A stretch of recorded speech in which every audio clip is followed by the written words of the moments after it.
Iowa, Rampage, Iowa, Rampage, Iowa, Rampage, Iowa, Rampage. I don't care what you heard about me, what you know about me, what you think about me. Pull up to the spot and I'm only one deep. When I go OT, get the thing on me. G43X, got it off safety.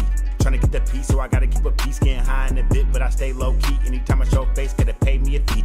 Ain't nothing free, I'ma need that deposit. Go straight to the bank and I make a deposit. Created a brand and I don't need a stylist. My name getting big, think I'm Christopher Wallace. I make it look easy, I ain't even trying. Hear how they talking, small thing to a giant. They capping, they hating, I don't even mind it. I let them keep talking, I just keep on shining. What you know about us? What you know about us? What you think you know? What you know about us? What you really know about us? I don't care what you know about me, what you think about me, what you heard about me. I don't care what you know about me, what you think about me, what you heard about us. What you know? know about us? What you know about us? What you really know? What you know about us? What you really know about us? I don't care what you know about me, what you think about me, what you heard about me. I don't care what you know about me, what you think about me, what you heard about us. Iowa, Rampage, Iowa, Rampage, Iowa, Rampage, Iowa, Rampage. Wee! Man. Iowa, Rampage. Now that's how you started out right there. You know what I mean? Let's How y'all go doing? blue. First off, let's go blue. You see what the score is, baby. Already Let's got go. the lead. Already got Let's the lead. go. So we got a guest host on here this week, Coach. Do you want to do the honors? Man, I want to introduce a special friend of mine, man. He covers a lot of the Iowa Rampage for us, and I thank him for that, man. And I thought if we're going to have one of the biggest guys in arena football on my show today, why not have one of the biggest podcasters, the biggest interviewers out there, Chris Vosh. What's up from Shady Sports Network, baby? Appreciate it, Coach. Man, really excited to be here, excited to get to work with y'all. And, yeah, let's have a great show tonight. Right. Let's do it. So, yeah, I know you weren't able to get to your show this week, and we figured, it's a great opportunity to get you on and kind of, do your show and still do and talk to Coach and get this all done at once. For sure, yeah, appreciate that, definitely. So I don't want to waste any time tonight. We got a big guest here. Excited for not only all of us, but everybody that's tuning in, that's here to chat with us. We get a great opportunity here to ask questions of the commissioner of the league. So before it gets any later, I want to go ahead and bring him on. Lee Hutton, welcome to the show. How you doing? Doing all right. Thank you so much for taking time with us. And I want to tell Coach, I got on even though I played in the maroon and gold against Michigan, I got on my Michigan blue. So I love you, man. I love you for that. I love you for that. Got to cheer on the Big Ten. Even though Washington will be in the Big Ten next year, you got to cheer on the Big Ten this year. So that's what as I was telling them, it's a win-win for us in the Big Ten, man. Because if either team win, they still Big Ten. That's right. Well, yeah, college landscape's changing so much. I mean, here in Kansas City, I work part-time at the arena on event nights. So I get the Big 12 tournament. I get the women's and men's this year, and there's so many teams, and I think there's even more coming next year, possibly. Like, it's incredible how much the college landscape's changing. That's right. And, what people don't know about me and kind of what helped me transition into this commissioner role, way back when I played football for a Big Ten school, I created what you call the Student Athlete Advisory Committee, which is new as a time back in 1994. And that Student Advisory Committee kind of helped address policy initiatives with athletes. And at that time, NIL wasn't even thought of. So our issues were more of, can a school take a scholarship away? How many meals are we allowed to eat? Are we going to go in death penalty if we get in a car, if a coach gives us an umbrella because it's raining outside? Those are issues that myself and several other athletes would actually fly up and meet with Commissioner Delaney, who was the commissioner of the Big Ten at that time.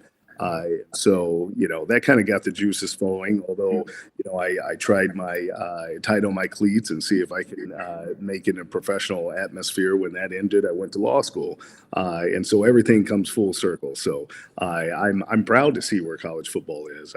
I'm the first one to tell you that as long as people are throwing the pigskin, whether it be indoors, whether it be outdoors, where there's 5 people, whether it's 11 people, the sport of football needs to be ubiquitous. And if you really think about it, it really is encouraging that this is a sport that was invented here in the United States, that is popular here at the United States.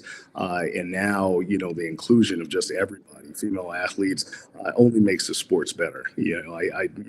For me, you just can't get enough. And so even though that my alma mater is not playing in the national championship since the 1960s, Michigan, you gotta root for elite teams. And I think, as college football grows and as we kind of understand what to do with NIL, I think it's just going to make everything better, including the AFL.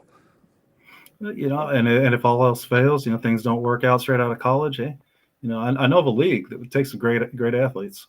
That's right. That's exactly right. Well, we have a strategy which I would love to talk about, an open door policy for guys. And I think when you have the invention of these television contracts, that came really about, I think Notre Dame really kind of opened the door to say, look, this is something pretty powerful when they signed the deal with NBC, and that allows like a kid from me who grew up in Galveston, Texas. I didn't know where Notre Dame was on the map, but watching Rocket Ishmael, I was a receiver. I said, I can be that. And so if you can see it, you can therefore achieve it. And so, taking on that philosophy and looking at not only FBS schools, but FCS schools, where there's tremendous athletes that just that go unnoticed, that the AFL and coaches can start watching and get the exposure and say, look, this is a professional league. You can hone in your talents, and you never know. You may actually be a Kurt Warner someday, or another guy to even make a decent living. Because I can tell you, while this inaugural year is just going to be where we start, it certainly is not going to be where we end. And so I foresee a really solid arena football league, 30, 40, 50 years to come. So let's get into it. Yeah, absolutely. Where is this league going? Gosh. What is the future? I can tell you when somebody stops me in the elevator and I get a lot of fans wherever I go, and they ask me, tell me about the league. What is it? What is your vision? And my 30-second speech is that we are going to have like teams like Iowa Rampage and quality coaches and quality owners that are there, but also across the country. We're going to have a league that plays professional football with top-notch athletes, that fans can say, that they saw a game with integrity, they saw a game that was competitive. That's going to be sprinkled in and merge and marriage with a lot of college game day. So, and I think that's where we're going to be probably different than most professional sports leagues. The NFL does an amazing job of putting a great product that is untouchable. But we are indoor football, and I've always said that we're going to sit on the top of the best indoor football show in the world. And to do that, I think you have to engage the fans. And so when I mean college game day, like Coach and I, we just don't watch the NFL. We're football enthusiasts, and so we watch college football. And anybody goes to a Michigan tailgating or LSU tailgating or tailgating, that's an experience within itself. And so I think for AFL to really solidify themselves in the people bring up culture, but I also want this to be kind of a fabric of their lives, in a sense that if we're going to go when it's spring ball and we're going to the game, okay, I got to get little Johnny together, I got to get my wife together, or she knows where I'm going to go. Like everybody knows what you're supposed to do, kind of like going to church. If it's Sunday, you got to dress up and spend some time. When we play games in the spring, I want that to be a fabric of their family culture that can be passed down over and over again. That there's no doubt where we're going to go. And I think we've all had that experience where it's the weekend and we put in our phones and we say, okay, what are we going to do this weekend? You try to Google, what's going on. We should fill that void. If come April to July, you better go find the AFL game. And if there's not a home game, then I can tell you, you're going to be able to go on national broadcasting and see our games. So I can promise you that. That's we mentioned crazy, Scott, that he say that, because to piggyback off that, that's something that we were talking about last week on the show. Yep. When we were talking about your tailgating, how we gonna set up the fan club, get their own spot for tailgating. Right. We're gonna have the Rampage walk where the players can be able to come out and tailgate with the fans, and then still walk in and get that fan experience where we walking into the arena. And like I told you, my guys, every game, whether it's home or away, we got to dress professional. So you will be suited and booted. So they're going to get that NFL experience, that NCAA experience, and that arena experience all in one. That's right. And that's exactly where I was leading with this. Was last week we talked about the former general manager of the Iowa Barnstormers. He always used to say the husbands buy the season tickets, but the wives renew the season tickets. And to make it that full family experience where everybody gets some exposure to players and the atmosphere, and that's the way to do it. Is get the wives hooked. Everybody comes back when the wives are happy. Absolutely. So, 100%. And I'm reading the comments. I love the comments and keep it going. And just to kind of address, it's very interesting because I really want to fingerprint what we do. And one of the comments made a distinction between arena football and indoor football. That's a great distinction. Now, you also got to remember my trade as an attorney as well. Indoor football is what people play when the doors are closed and the roof is over you. It's a very generic comment. Kind of like Kleenex or kind of like, Xerox copying. Mhm. The rollerblades lost their trademark because technically it was inline skating, but everybody called whatever you do rollerblading. That comment is a very smart catch, because what we are is we are arena football. So that's our name.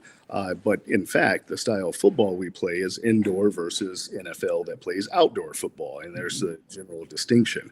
But I can tell you, we're going to sit at the promontory of arena football, because kind of like what you said, Slasher, is that we're going to make this experience kind of unique for each individual, but showing the same brand of football. Because I can tell you, I don't care if you're a millennial, I don't care if you're an older individual, I don't care if you never seen football before. Everybody likes exciting plays, right?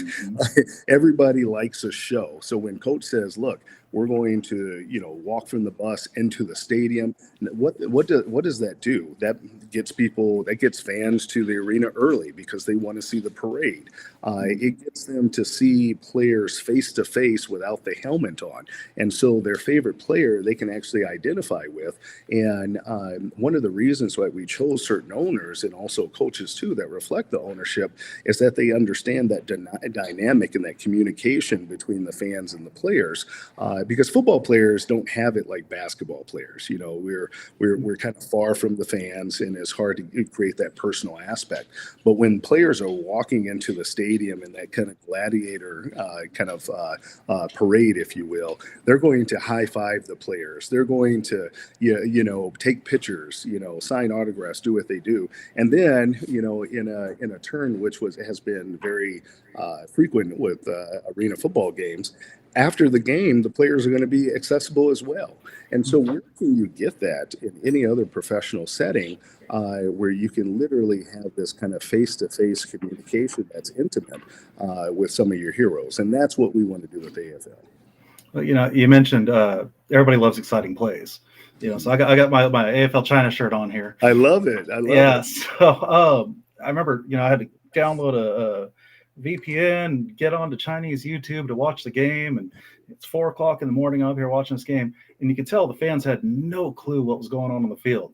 But man, every time they kicked that ball, you could hear it go, ooh. So it's like the excitement. They love the energy. It translates. It always translates. I can tell you when we start growing, and I'll talk to you about the Olympics, my big thing is about communication. And so I've been somewhat fortunate enough because what the Xiaohai Jiang Cheng Wan.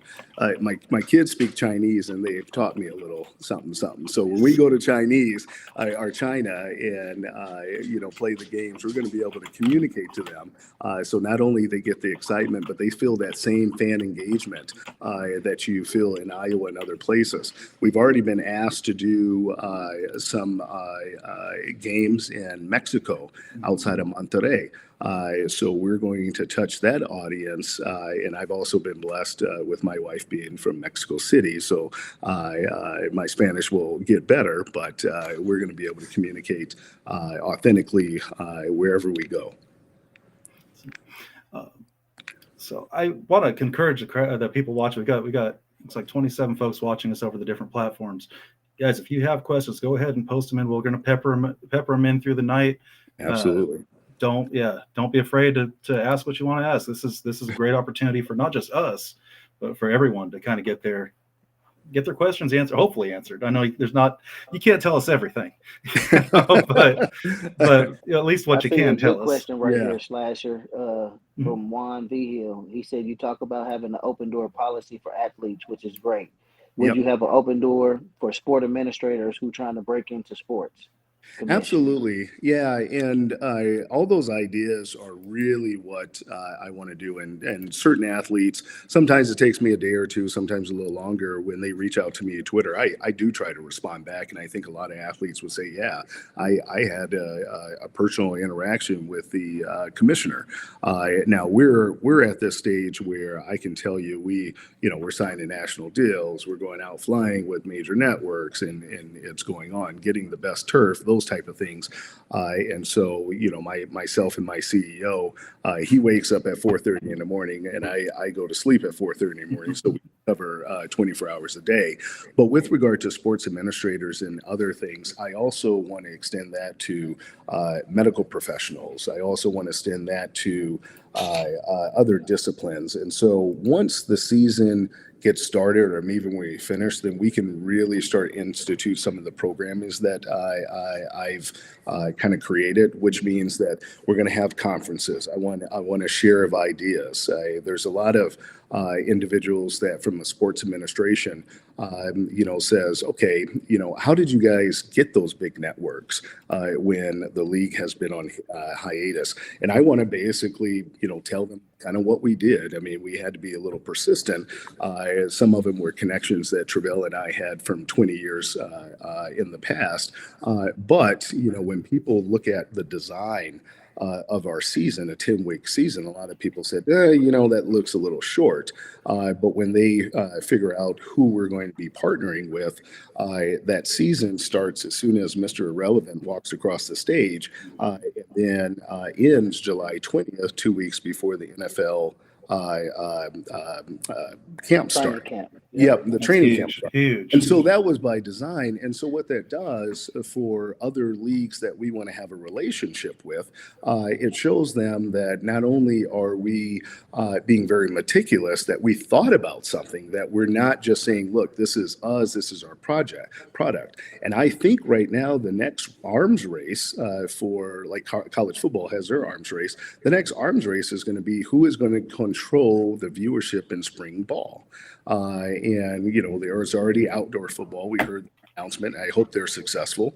But my job is to make sure that our ball, arena football, when we play, is going to be one of the top spring viewerships, and we're committed to that. And we have some partners that are also going to support us to make sure we're successful in that.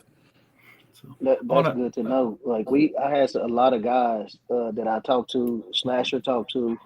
I know we've been talking to a lot of old AFL guys. Yep. It's a lot of old AFL guys who want to be a part and want to know how could they be a part of the front office or just be a part of the AFL moving forward. What would you tell those guys? Yeah, so it's a multi-layered, and I can tell you, I've probably received over 100 requests, and the hardest part is that you can't give everybody a position. But I think, the one thing that I found out, people who played this sport, just like if you played the NFL, you're in a community and a fraternity that nobody else is part of. I'm not part of that fraternity. They are, because they played.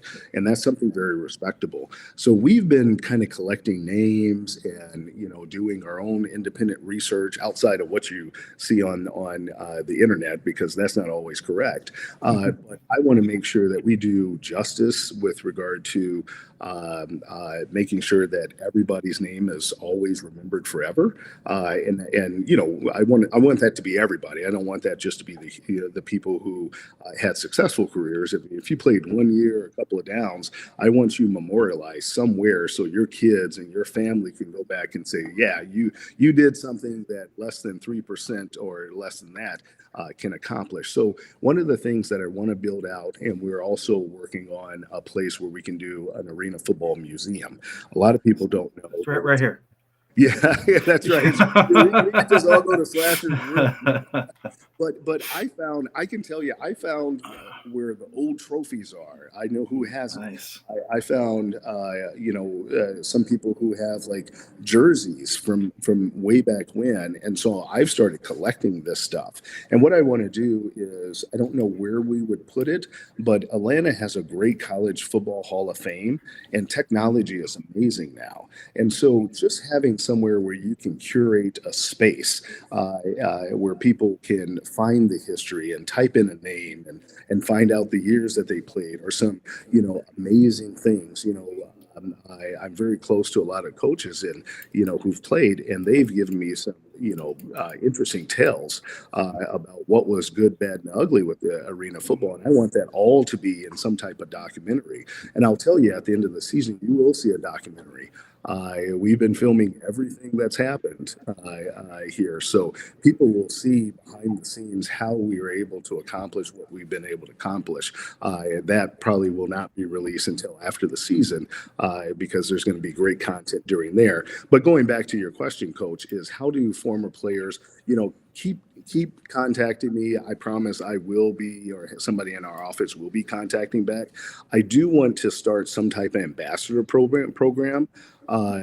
Some of these guys probably know more history about the arena football than anyone. So if they have some experience in broadcasting, we got to get them connected. Some of them will probably make damn good officials. Let's find a place. Yes. And so the process. I always tell people that I agree with your idea. So that's something that we don't have to debate anymore. I think the next step is, how do we implement, and then what's the time of getting this implementation? And I think that question of getting former players involved, I think that's a running timeline. Like we should always think about doing that, and we should always kind of create something. What that is now, I have no idea. I mean, it's as simple as coaches as making sure they can come out for tailgating, and That's sure. it. Yeah. Alumni, like an alumni committee, and that's We're something I was definitely gonna going to do see. that. Yeah, I Absolutely. want to invite all the old Iowa Barnstormer players. You come out 100%. to the Iowa Rampage games. We want to have you. We want that rich tradition there. 100%. And one of the things that you'll see too, and we will activate this year, is I'm going back with all the Hall of Famers. There's no reason. I mean, this is a professional sports league, so we have to walk the walk and talk the talk. There is no reason that we don't give former players, coaches, anybody who has been involved with the success of the Arena Football League, actual jackets. And a celebration. I mean, what I look at, we have these games that are performances, they're shows. And so there's nothing better. And our stats tell us that our median, average person that looks at the AFL games are kind of in their 40s. And so they remember the history that's there. They might have been younger, but they remember the history. And what that tells me, if we put some of these, well-known guys and bring them to Iowa, and then, during a promotional marketing timeout, we induct them with Hall of Fame jackets. That's what I want to do. And I don't want them to have to pay for it. I don't want them to have to pay for it. I want this to be an earned honor for them. This is so you'll see a lot of this, and in order to do that, one of the challenges that we've had is that we've had to always shake out the past. Like one particular entity I was talking to talked about the bankruptcy and things that happened in 1994 or whatever, and they asked me my response to that. I said, well, I can't really give you a better response than I was in high school. So I don't know what happened, and I'm looking forward. So let's have a discussion that way. So we had to get past that challenge, and I think we've done that. We'll have some more challenges, but we cannot be successful without the players, former players being involved. I'm gonna help you out with that. Me being a alumni of Northern Iowa, already reached out to get Coach Kurt Warner's contact, so we can get him out to try to do something with us in the Rampage out there and with the league as well. Call me offline. I can help you with that, because we've made some contact with him. Excellent. Yeah, That's absolutely. great. Man, Slasher, they flooding us with with questions. So let's get some. Yeah. Yeah, Well, absolutely. I wanted to give Chris a chance to get in here. It's unfortunately kind of been all over the top of him. So I I definitely do want to get to the questions in chat for sure. But go ahead, Chris.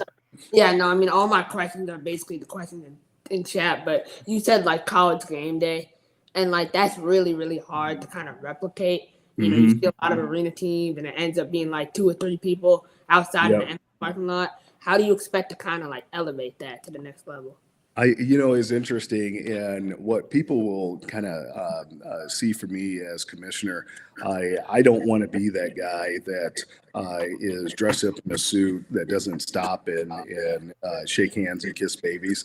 You talk to Travell, he'll say that I speak a little too much, and I do, because I want people to feel at home. And so, how do I replicate college game day? When I was in college, now I can say this, a lot of the guys needed to make money because they couldn't do it. And so myself and another teammate who played NFL football, we went to a local restaurant and we paid that guy $2,000 every Friday just to give us the restaurant.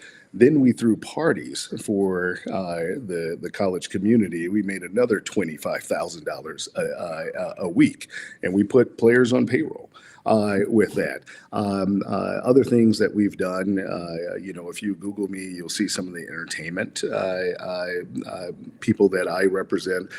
So I've represented some really, really high names. For example, when Super Bowl came around, I found out that Sunday in one particular concert venue, it was just empty. They just left the entire venue empty. And so the day before, they had J-Lo, they had Imagine Dragons, they had Pink, and nothing on Sunday. So I said, hey, give me Sunday, and we'll split the ticket sales. They said, well, who are you going to bring?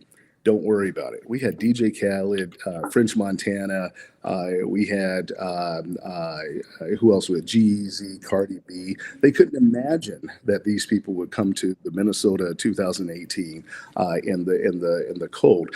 So when I say bigger and better, it's definitely bigger and better. And I think it also helps, you're not talking to somebody who hasn't been part of those festivities.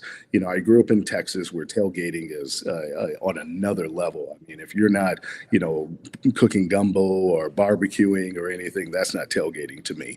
And then playing in the Big Ten also helped as well, because people know what Michigan tailgating is if you've been there. Even one of the worst places to play as a Minnesota football player was in Iowa. I hated going to Iowa because those fans were really loyal, and they had no problem telling you about their loyalty. So a lot of that is honestly through experience that we have. And so even our halftime shows, I want fans to, say, man, were we just at the Super Bowl? And we live in a different environment where content is king. You have to get your message in 6 seconds, and it has to be constant. And I mean, think about it. If we're bored, we'll click on something else. You will scroll, right? And so we do have a challenge, Chris, and you're very right, is that we have to kind of curate these experiences a lot differently. And what I can tell you, if we don't do the tailgating, if we don't do the halftime shows, if we don't do things differently, then I think the AFL is going to have some challenges. And so we're going to try to meet that in the head. And then in 2025, when we come back after a successful season, I want you guys to ask me, what do we do next? Because that's going to be my 2025 challenge, because we're always going to raise the bar. So I want to piggyback on something you just said there. It's a question that Pain Train brought up here in chat and on Twitch. I'm asking about deadlines for teams that have their websites up and social media accounts. And he's asking about Georgia, which I definitely want to touch on Georgia as well. But the account I'm actually most curious about, what's going on with the league's Facebook account? Yeah. I'll be honest. We've had some interesting challenges, and I'll start it with the Georgia Force. We had an owner ready to go, and we had other leagues call our arena make very disparaging and defamatory comments about myself and my CEO. We found text messages passing to certain people that were racially insensitive, and we had to deal with that on almost a very constant basis. We've had to deal with that not only with our Georgia arena, but the other ones. It gave that particular owner some pause. So we quickly just got another owner, and we're going to be announcing that soon. But that extends to some other media accounts and Facebook, and you probably remember one Twitter account that said St. Louis AFL team. And then when that account got people to show, then it started saying disparaging remarks about the AFL league. And, I don't know if other people that started leagues had to endure this type of behavior, but, God bless them. But I tell you, and I hope these people are listening, they forget what my day job was. We do know who they were, and we will be addressing that when we're done. One of the things that we're very competitive in the competitive sense of the way. I can tell you, I've met Coach, and if I told Coach I could beat him in the 40, he's going to lace up his shoes and race me. And whether he wins or lose, it's going to be a respectful challenge, and both of us can agree to that we both put on the line and may the best man win. And that's how we operate. So it's been discouraging when we had other leagues and high individuals from other leagues kind of interfere with some of our efforts, because I've always said, I really take on the concept that if you have a Burger King and McDonald's and choices, the fans dictate the competitive nature. They dictate that the product, if it was just one league and the fans can only have one choice, the product's not going to be that good. I mean, we live in a country where capitalism drives competition, and vice versa. And so, to be honest with you, and I don't want to go in too much, but I can tell you we will be explaining that on our documentary and other places. But some of that with the Georgia Force, the Facebook page has been interference outside. I'll tell you, welcome to Wrexham. Slasher, we get a lot of that up here with us being 10 minutes away from another arena team. You know what I'm talking about, Coach, because we had to deal with some of that from you guys. Yeah. Oh, it's gotten worse now. Yep. So we're fighting that, and it's just I understand there's other leagues around here, but when you got the AFL, it's different. And I know one of the questions was like, what makes AFL different than any other league? Just the style of play, the Iron Man, the grit, the what we bring to the table, the national exposure. Yep. That's what makes us different. Yep. You have to be an actual dog to play in the AFL. You have to go out every play if you're not a specialist and fight. And just say who got the best heart out there and win. That's right. And I can tell you, I'll add to that what makes AFL different. I can tell you that no one that I personally know who is involved in the AFL, they love football. They love football, and they look at football not to just put football players on the field and hopefully win a trophy. They look at football how the experience is going to be enhanced to the fans. They look at football as if they were sitting in the stands. And the first thing that Coach said, we're gonna walk. That's not for the players, at all. Because I think if you talk to most players, they meditate. We have our routines, but every player understands how precious this moment is for people who are sitting in the stands. And so not only are they sacrificing, their bodies for giving up the game, but they're also sacrificing other time. And having owners and coaches that understand that, they give back to the fans. And I always look at it like a relationship.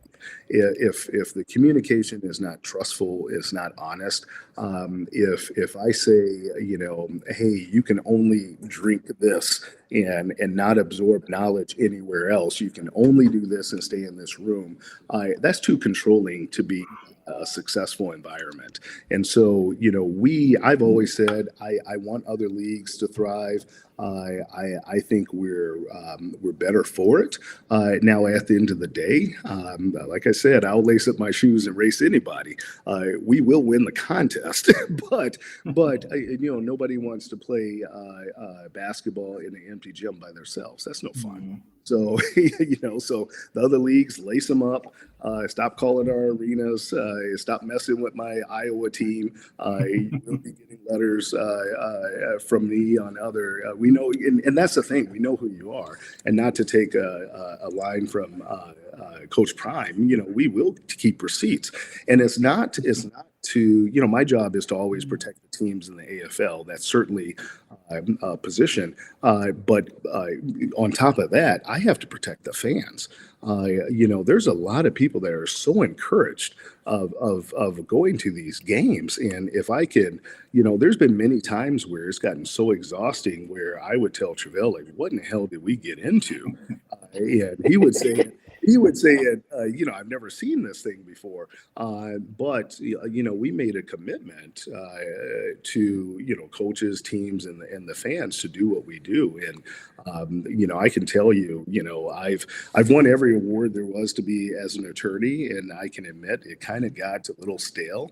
But this has been really rewarding, even the late nights, even the doors that shut on us eventually. This has been really rewarding. And after I went to Iowa and met with those guys, having everybody go back and just kind of, what do we do, Coach? We barbecued, we traded stories, and Yes. here are people that just met for, in person for the first time, but it was such a natural, kind of display of camaraderie that, that reminds you you're doing the right thing. So one thing, it was a kumbaya. Everybody It was. had their own input. We all voiced each other's opinion. It was great. Yep. So, and I beat Coach in the 40. so yeah, you're talking about some of the essentially legal challenges that others are going to be facing because of actions. The one that I keep running into, especially being here in Kansas City. In fact, I was just in the store yesterday, and the clerk says, I was wearing a sweatshirt. Clerk goes, "Oh, I heard we're getting a new arena football team." I'm like, yeah, no. I said, this GOATs team that we're getting, I said, it's kind of knockoff arena football. Right. Right. But I've always said from day one with that league that they're trying to piggyback on arena football on our league, the name recognition, by calling themselves the Arena League, which is honestly how I usually reference the AFL most of the time, is the Arena League. Yep. So what's your take with that league? I mean, I know I don't want to get anybody in, I'm not trying to pinpoint you or anything, but just in general.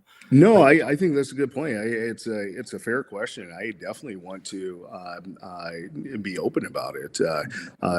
I've even reached out to the people who started that league, and there's a commissioner that is a former wide receiver, Hall of Fame, that's in these leagues. And I think our position right now is we have to prioritize what's important. What is important is putting our fans in the seats to watch these particular games.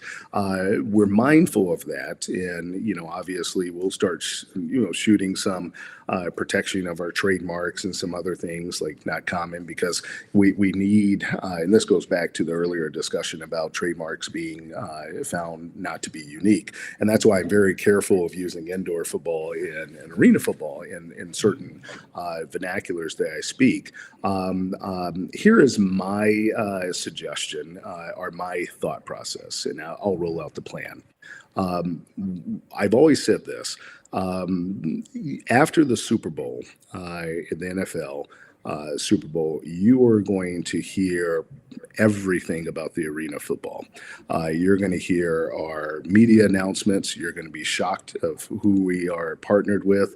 It's going to be on a big stage when that announcement gets announced. We are going to really attack spring ball. And I've always said this: once we get talking, and if you haven't learned tonight, it's hard to shut me up.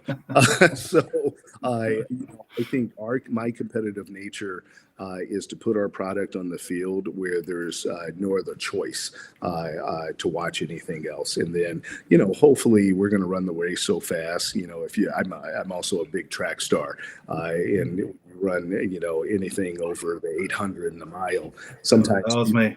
Yeah, so I was more of a sprinter, but I was always in the lead, so I'm not sure what happened behind me. But usually, people who are trying to piggyback, who's trying to emulate something else, usually they either don't finish the race because they just are born with that dog, with that DNA. My thought process is that we're just going to solidify the indoor market, that when people start football, let's just start after July 20th, they're going to look at the NFL, they're going to consume the NFL package. Then when the NFL is done, they're going to go right into indoor football, which arena football will sit on top. And that's going to be their cycle of football entertainment. Not only that, when they watch the Olympics, they're going to see guys from the arena football team that's going to be representing Team USA. Why is that the case? Because we did a partnership with USA Football that deals with selection. So myself and Travell will be selecting players for 2028. And so there's going to be that, what I call integrated communication. So fans are going to see players under the helmet here, then they're going to see them at the Olympics. And Can't wait for that.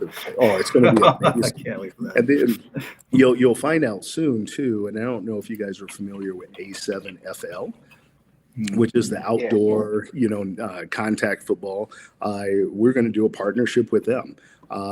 Flag football from youth level all the way up. We're going to do some partnership with them because that discussion of football, we want to be a part of it no matter where it is. And so I think that's how we kind of deal with the individuals that are trying to emulate us. And if I can, probably say something that's probably a little direct and candid. You name one indoor football program that doesn't have arena football DNA on it. So, that's just the truth. And so what is that? Coach can probably help me with this. You can try to duplicate, but you'll never be the original. Can't never be. You can't replicate what we are. That's right. The original, baby. That's right. And to piggyback off that, what we gonna do is we just gonna put a real AFL team back in Kansas City where it belongs. So then they ain't gonna have no confusion on what's arena and what's not.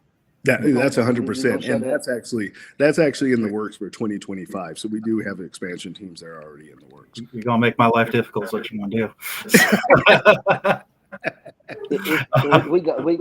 Why limit the market when we can expand and we can give you all, like you said, it was a comment on here. I love how Arizona, we getting the Arizona team. It's a rivalry in sales.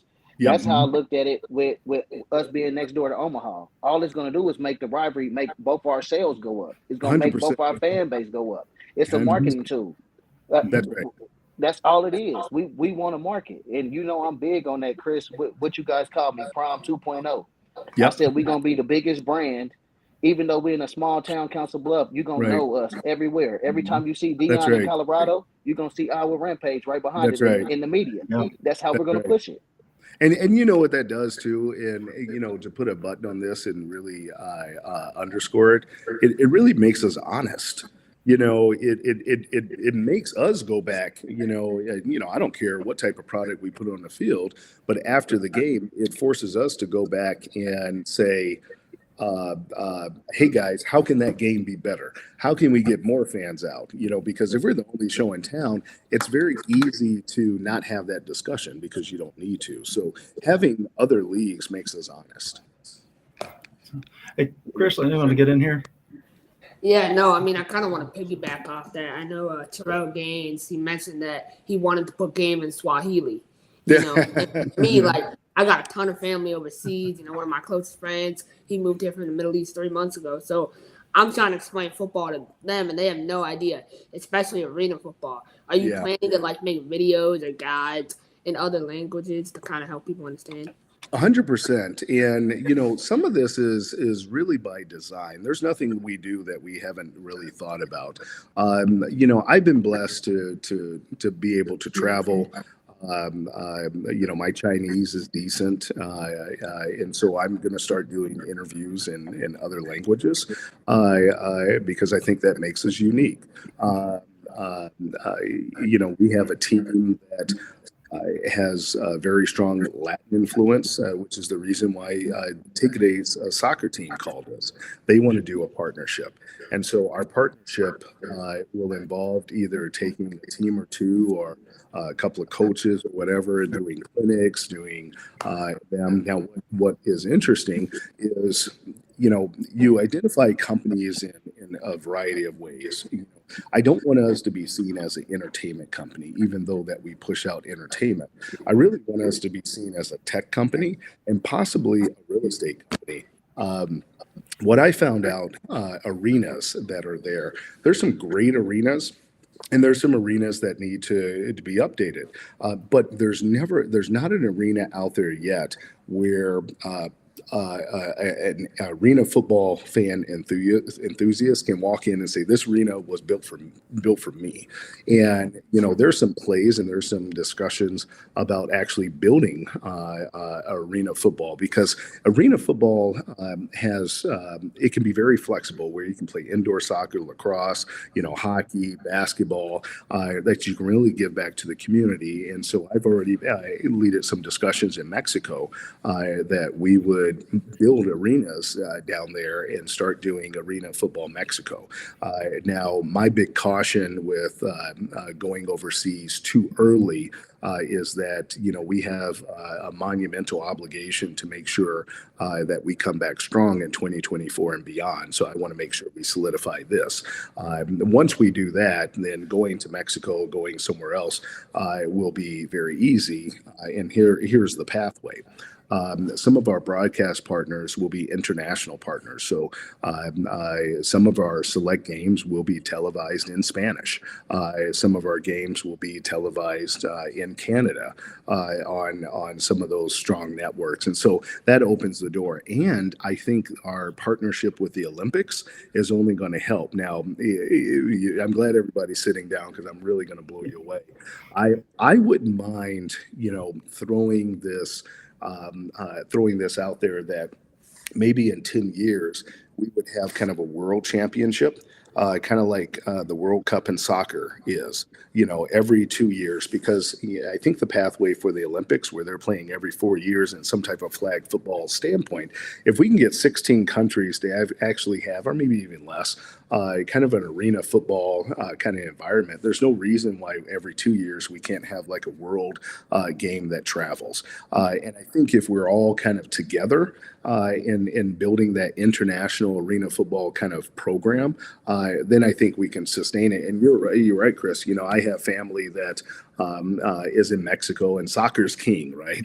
And they watch 11-on-11 football, and they're like, it's too slow. There's no action. Why are they stopping? I don't understand this. And I think arena football just touches them differently because of the high accent, the high octane, the movement with the receiver running to the line. So it's an easier sell internationally, where they can absorb kind of the foreign language in sports that they get with soccer, but also get that kind of Americanized game of football all in one. So that's my Mad Hatter spiel. So in 10 years, when we're still doing this, it'll be AFL Fan Zone International. There we go. Yeah. That would be awesome. So I know we got a lot of questions. So that's what I was just gonna say. We need to kind of hit up some of these folks in chat. I know, guys. We're gonna try to answer every question Absolutely. as much as we can. I know a lot of questions. Even my media director, she's on here, and a lot of other media people on here. The main thing they want to go, like, is it a media guide? Is there going to be a strict brand that we're going to go with to separate us from everybody else? And they keep asking is Humble going to make sure the website is up to date. If not the website, the Twitter and all the social media platforms are going to stay up to date as the season gets going. Yeah, they're going to make sure of that. And one of the things that we're waiting for, I can promise you this, and you can hold me to it. We will be announcing, and the only reason why we're not announcing it is because we have an agreement with our broadcast partner. Because they want to announce it right around the Super Bowl and after. I think a lot of people already kind of know who it is, but as my contractual obligation, I can't step over that. But we also want to make sure our announcements, we were originally thinking of doing it in November and December. Our PR team said, no, wait, it's the holidays. And after talking to our major platform, broadcast platform, they didn't want it to be consumed with what the NFL was doing and that. So it's going to be around Super Bowl where we announce everything in a complete rollout package. Coach, you'll know before, but you'll actually know this Friday at our owners call. But not only that, and I can tell you this, when we, kind of just started chugging and getting more and more visible for people are like, oh, shoot, these guys are for real. So our apparel partner is going to be Nike. So you'll see Nike uniforms now. At first it was something else, and now it's going to be Nike. Nothing wrong with that. So I'm excited about that. And so, in this position, when we started coming, at first, you start talking to the people that open the doors, and then the people that were like, hey, we respect you in Travell, but this just doesn't work for us at this time. And then after them just monitoring what we do, they said, you know what, it's foolish for us not to step on and be a part of this.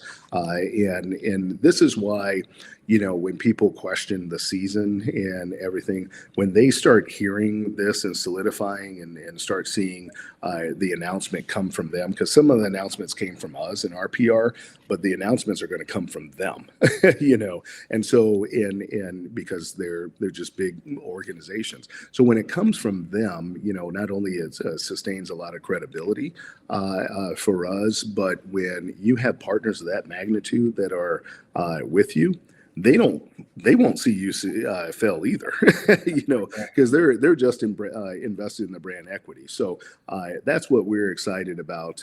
There's also more partnership with the Nike affiliates that will come out too, which is going to make Coach very happy when he hears about it this Friday.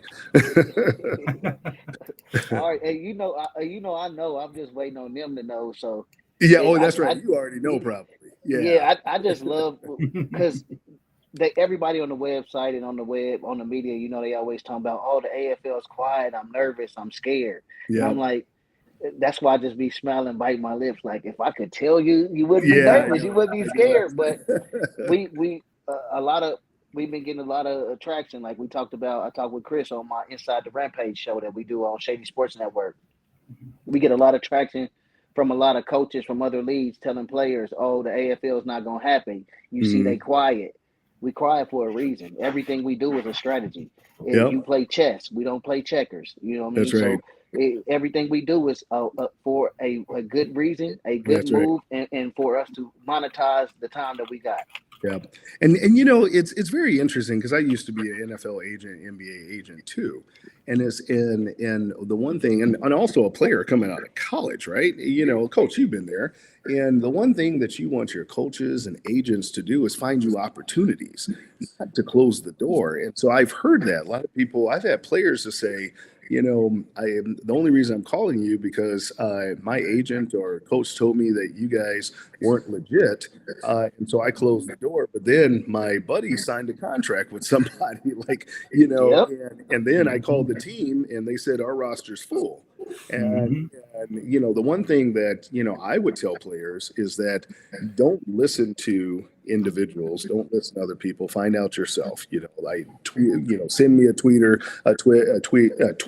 Send coach a tweet. Do your own independent research, or otherwise, the interesting thing is that there's not a lot of spots, and so having 24 players on the roster and 21 active players, it gets pretty competitive to make a team. And there's a lot of quality guys. And I think when what we used to call Division II moved up to FCS, we're starting to realize there's some talented guys, at that level and at the D1 level. And so, we're going to reach into the age where it's not going to be hard to get some really amazing talent that's out there.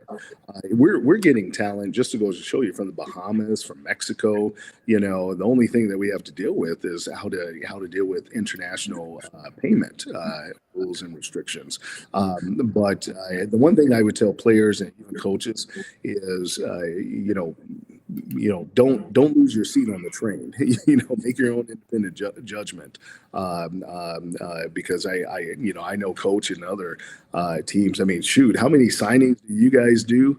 It's just amazing. I think all of our teams pretty much have their rosters full, and that's not suggesting that guys shouldn't go to tryouts, because this is a game where if somebody better comes along, you lose your seat. So continue working out. But I certainly would not, as a player, take the advice that the AFL is not serious, because you already seen what happened to players with the merger of the UFL. Half the teams in both leagues lost spots. So, Chris, you want to get in here? Yeah, no, following up with that, I had a player hit me up today. I've had coaches hit me up. They're asking me where's the rule book. They need the rule book in order to build their team. There's guys who play arena football and they go indoors and they look like trash. So what rules are we playing by? Yeah, that's a good. Actually, to let you know, I just read the 155 pages. I made the rules. I'm an attorney, so grammar and things that are that's of interest to me to make them sound. There's certain rules that I actually paid attention to. Like, for example, I'm sitting watching Detroit, and an eligible player has to talk to the ref. So we dealt with the rule, that would eliminate the guessing game. And so one of the rules that we're going to seek approval from everybody is that when a lineman comes in, he'll have some type of designated mark on his uniform. So the person in the nosebleed section can say, okay, he's eligible. The safety in the back can say he's eligible, and the ref can say he's eligible, because we're also going to have, sports betting, and I want to make sure our games are with integrity, and there's nothing that can abuse that. We want the games to be competitive, both offensively and defensively.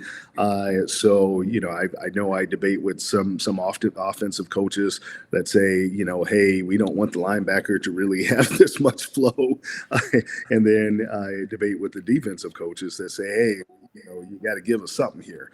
And so we amended those rules a little bit. Still very consistent, but in a way that would make the game a little bit more exciting. One of the things that we did is, how do you deal, especially we're on major networks, so we're on a really hard timeline. So what do you do with overtime? And so, one of the things that I'm going to bring to our owner so we can finalize this is, I don't want quadruple, overtimes. So we're going to do something like a college, start at the 20, which was consistent to the AFL, and you bring it in. But we have nets now. And so, I do want teams to be able to force a kick in that. So that's one thing I always really enjoyed the old AFL overtime rules. Where both teams get a possession, which in the AFL most likely both teams are going to score. So the second team, obviously, if first team scores, gets their extra point. Second team usually goes for two, because that third possession was always sudden death. That's And right. so you didn't want to kick it off and lose the game because, sudden death. So I'll tell you what, there is nothing more exciting than that 2-point conversion to end an overtime game. That's right. And so that's going to be in the rule book, and that's going to be part of the push to kind of make it exciting so it doesn't continue, right? Mm-hmm. Yeah, because it was always pretty quick. One team scores, second team scores. That was it.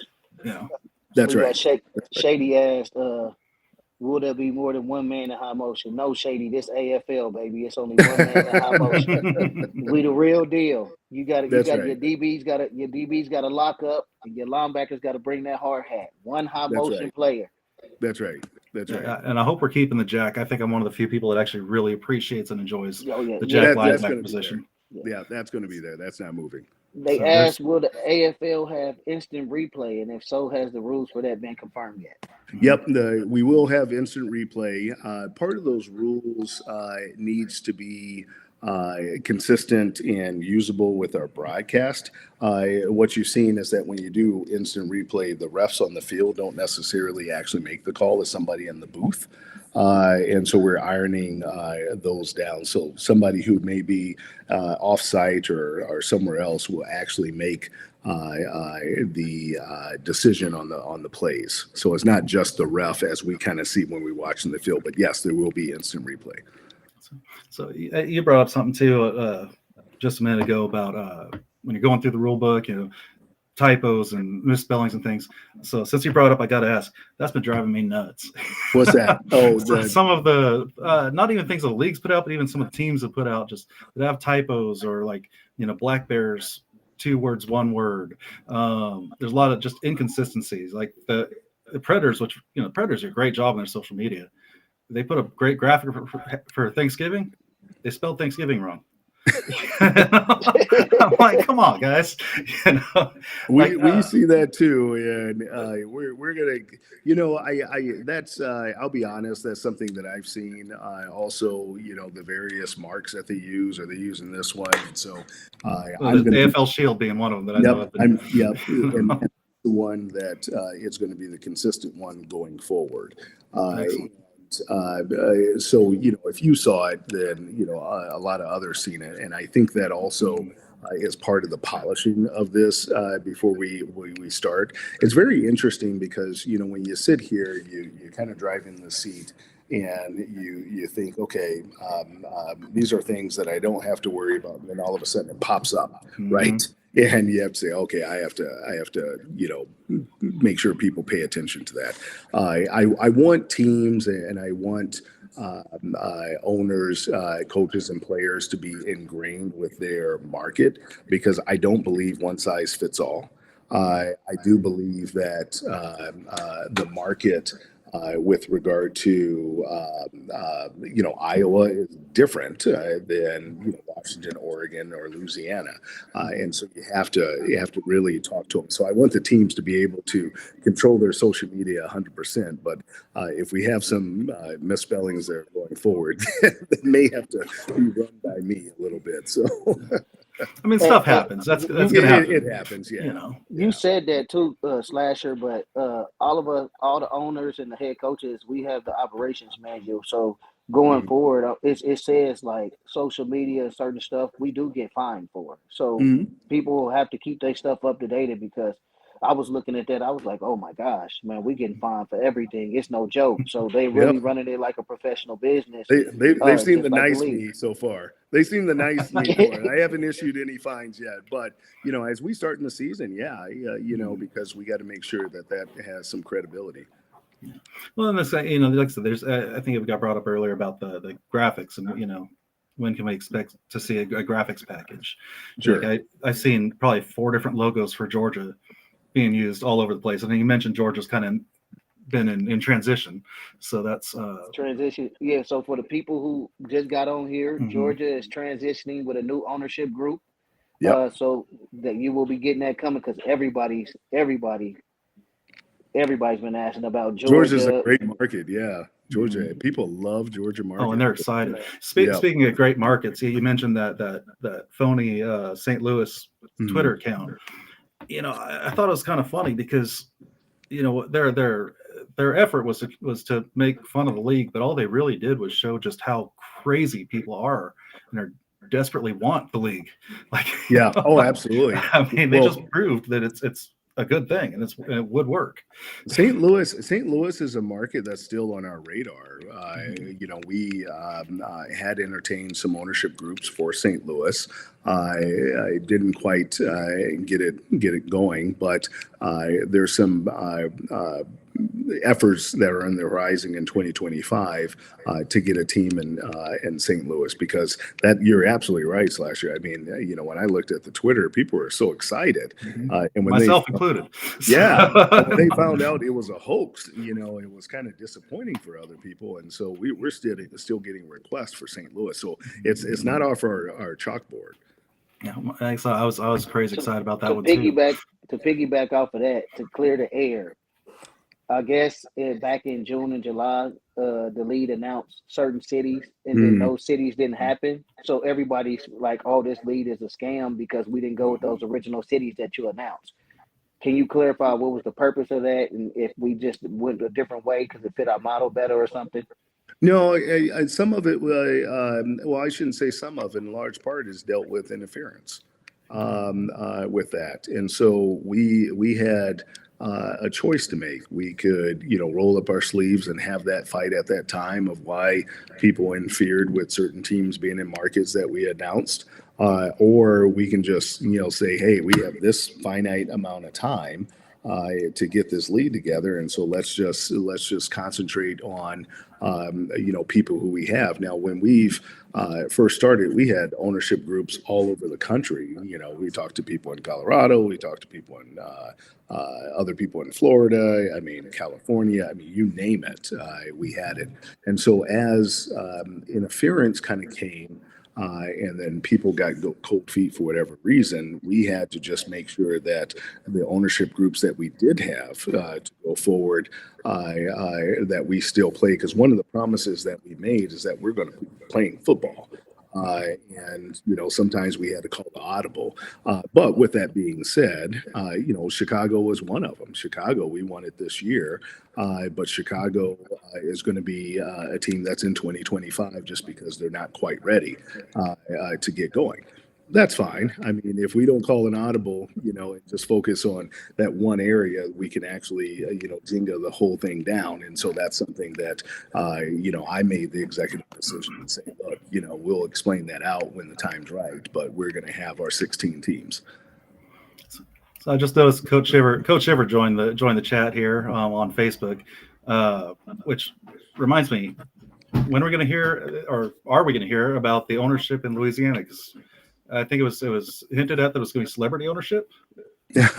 Well, there's going to be that. I think we'll get to that. Where a lot of this is in the surprise, especially of the first opening of the games when you see who it is. So Coach Shiver kind of knows some of the discussions going on, but I can tell you, Louisiana is going to be a pretty exciting market.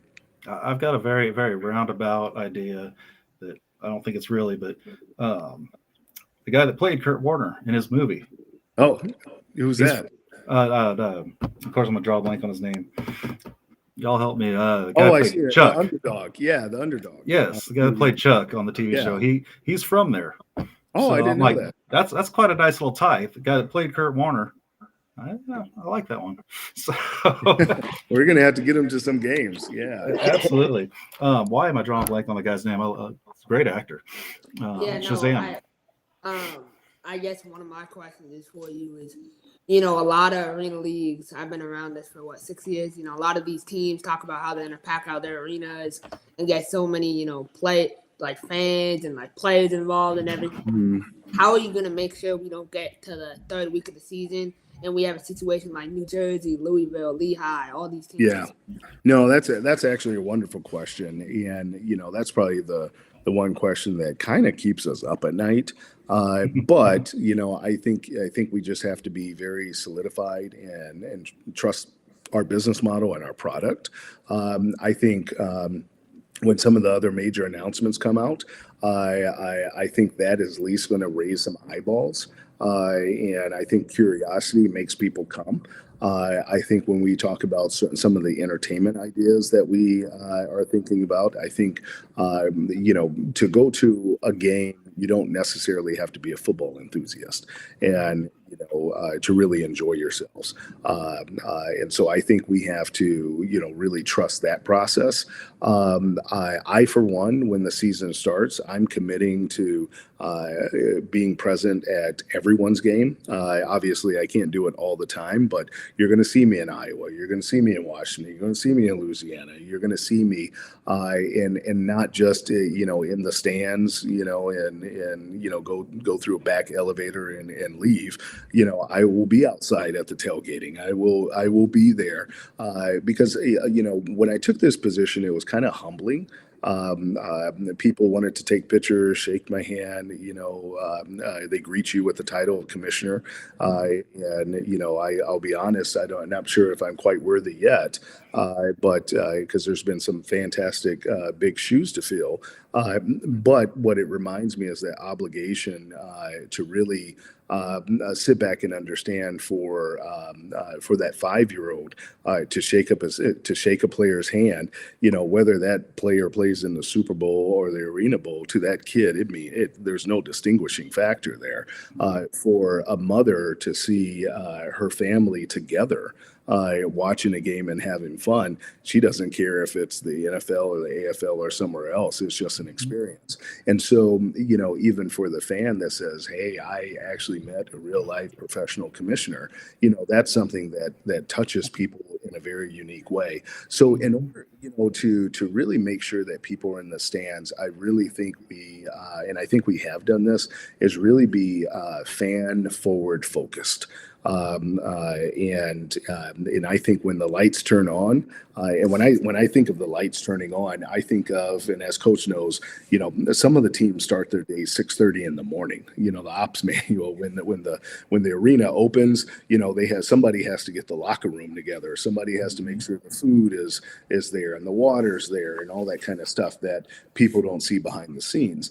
I think that's when we start thinking about the fans. When we create the rosters, is it something legible? Is it something that is easy on the eye? I'm for one, is that people don't read papers. I don't want people to toss it and throw it. So can we get it on our watch? Can we get it on our phones? Can we get it on our tablet? Those are things that we're working out the details to make a seamless transition. So everything's going to be about the fans. And I think if we honestly do that, I think we're going to have. I don't think we're going to have the problem with at least not being near our quota of fans in the stands. It's funny you mentioned that. I actually sent a message to both Coach B and Greg that there's some college teams out here. They're putting QR codes up on the scoreboard where you can pull up the game day rosters. Yeah. So super easy way to get that out. You don't have to worry about wasting paper, getting those printed out the last minute. Just boom. All digital, all up to date instantly. One thing I need to add on to that. So I love your answer, by the way. But when you did the New York City announcement, right? And I thought of Times Square. I thought that billboard that you guys had was great. It made me really believe this is real. But when you did the announcement, did you expect to make the announcement in the middle of Times Square? Because I expected a bunch of people standing in Times Square, and then I saw you guys. I visualized the same thing. So. Yeah. We had some other people kind of create that atmosphere. I think in hindsight, I would have done it on a podium right outside of that. Now, obviously, that might have been hard to do with incoming traffic, but I really see a larger celebration for 2025, especially when we announce our big teams. That is kind of more that spectacle. People will know me that I've already started talking to companies that put drones in the air and actually do like a 10-minute commercial. I've already talked. I really do think bigger and better, but we have to be fiscally responsible too at the same time, which I think in 2025 and beyond we'll be able to really splash this out. And we also want. We want to be in a position where people have 100% bought into what we do. And so when we're in Times Square again next year, doing the same platform, I think we're going to be in a position where people have seen our games, people have visited our arena football bowl game, and then they have made it 100% clear to themselves that this is for real. And so instead of having 100 people, we'll have 1,000 people, and we can shut down the streets. Yeah, maybe it's in Louisiana with Coach Shriver, and we're doing a second line down Canal Street. But whatever you can think of, we'll do it bigger and better. And I think that's amazing. And I think the one last thing is, the money for these players. You see Orlando, they signed Eli Rogers. Eli Rogers was wide receiver too to Antonio Brown in Pittsburgh. I don't know if that deal went through, but are there going to be more NFL names? Because for me as an arena fan, it's really encouraging to see some of these guys go overseas rather than stay in the States. Like, as America, we should have enough money to, pay these guys more. Absolutely. And there's, I pick on you, Coach, because you definitely have seen in the locker room. I think there's two things that players, and this is from me, and I have a kid that plays football. There's two things that I think players want. Or maybe three things. Money, believe it or not, is not really the catalyst. Players want to be treated with respect from coaches and management, number one. And number two, a lot of them just want to play, and they want to play in environments that is competitive. I think when you had other leagues, they had that one big name that was, tearing up the other league because he was so far talented than everyone else. That talented player, no matter how much you pay him, doesn't stay long. Players that are good, they want the competition. And so, what you're saying is exactly right. We want to elevate our playing. And so when, Orlando Predators signs Abe Elam, who was on Baltimore, and other guys like you mentioned, then, other NFL players say, oh, you know what? You played over there. I'm gonna play against you. I'm gonna do that because you're competitive. And it goes back to that 40-yard foot race, right? Because, that raising the tide is going to raise all ships. I do know that there's going to be some more that I've already seen of NFL players. And I think we're also going to get, we have some players that have been in NFL camps that you'll see that has made some decisions that made them getting on the team a little challenging. And we want to kind of give that tough love, that structure. And if they want to go to the NFL, I think this will be a great way to challenge yourself athletically. I certainly hesitate to say we're a developmental league because I don't see us as that. I see us as a professional league like anyone else that just happens to play a different brand of arena football. However, there's a lot of skill sets that can be transitioned into outdoor football from arena league, so that's exciting. Now, what I also want to do is we also recognize that players from the NFL and the AFL have a symbiotic relationship. So I would love to have, if I can put a percentage on it, if 30 players from the AFL go to the NFL, great. If NFL 30 players from the NFL come to the AFL, I think that's a great relationship, where we can trade back and forth. So I don't think neither one's a developmental league for the other, but I just think it's players seeking and searching for competition at the level of athletic ability that they're at that time. Chris, I think it's a feed. We're actually a feeding pool for them, and they're a feeding pool for us. Yep. If you get it, our players correlate to the NFL style. We correlate to the CFL, so we should build that relationship with the CFL, and we should be able to get players from the UFL, and the UFL get players from us. I think we are the next best thing after those three tiers. I think we're the next best thing, and we're, like he said, we are what you want to have in the spring. So right. What better market did you want to be in? And if you can play on TV just like you can play in those three leagues, why not come and play in this league? It only makes sense. That's right. Exactly. That's right. So, I want to be respectful of your time, but I want to be able to grab a couple more of these questions. A couple questions on the if there's a schedule for getting the updated schedules from the remaining teams, and along with that, what's the status of the Soul?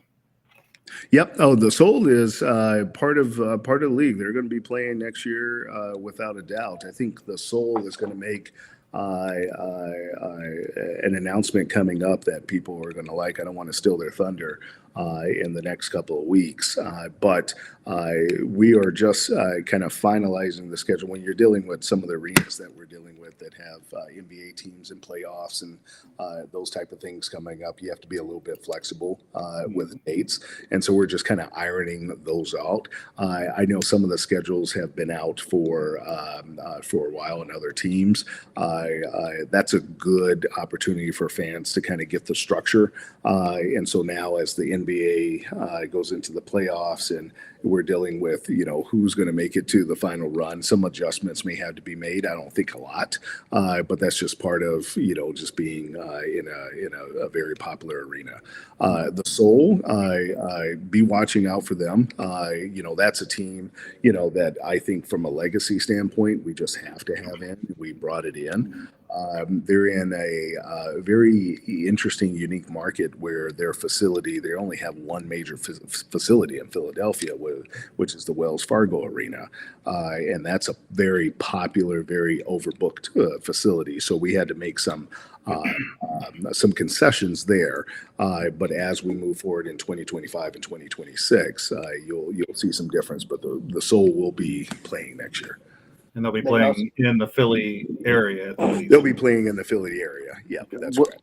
We had another question similar to that. Minnesota, have they locked down their arena already? Yep, they locked in their arena. And as a matter of fact, I can tell you we have a meeting with them on Wednesday. And so that will be announced pretty soon. I can tell you it'll be in Minneapolis. Okay. The arena. Excellent. Slasher, I got a two-part question. One of the guys asked, the first question was, the lead is talked about a lot being technology embracing lead. What is most exciting about year one that technology-wise are we going to get? And then the second part of the question they asked, when you were putting together this league, you and Travell and the ownership, did you guys look at poaching other teams from like the NAL, IFL, or are you going to bring back the Rattlers, the Iowa Barnstormers, those original AFL teams? Yeah, and I can explain that. So the first question was technology. We're going to try to really focus on technology really, really hard. And, from creating the app from scratch that we did. And, there's some bugs that we're going to have worked out before the season. We want individuals to be able to purchase tickets, to go buy merchandise, to get information, all at the correction of their phone. If we really get to the level that I want, they should be able to get betting information and other information, of course, with regard to the state's laws. But we really want that to be one-stop shop and informative. I, for one, and I've said this, and I really want to encourage having our games on virtual reality. I would rather somebody sit on a couch if they can't go to an away game, be able to put on the Oculus and watch a game anywhere in the stadium that they would want as if they were there. Nobody really in the United States has crossed that threshold, but they're doing it in Europe. They're doing it in Dubai. And so the technology exists. So I want us to be able to do that. I want us to be able to, because the one thing I've seen is that arena football fans, they really go get the information. They dive into it. I mean, I tell you, there are some people who said, "You remember when you said this on this date?" And I'm like, "Oh yeah, I'm like the president sometimes. Sometimes you do so much traveling and you're working on flames, but that's the intensity level that they bring to this league. So I want the fans to be able to get this information as if they're sitting in my seat all the time. I want a virtual Web3 museum. I want all these things that we can curate. I mean, honestly, our imagination with regard to technology is limitless. I want them to be able to look at a rule book. I mean, there's these video games out there that you can actually put on the Oculus and then make split-second decisions as they throw. I think the NFL has a game that does that. There's no reason why the AFL can't follow suit.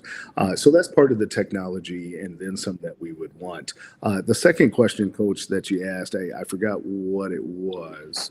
It was they asked when you were building the league with the ownership, did you have conversations and wanting to poach teams from other leagues like the IFL, Yep. NAL, all that? And then are you looking to bring back those original AFL franchises like the Arizona Rattlers, the Iowa Barnstormers, those franchises? Yep. So when we first got into this, we were invited to speak to a league and their teams. And then, some teams called us, and some teams, there wasn't, a fit for whatever reason that was.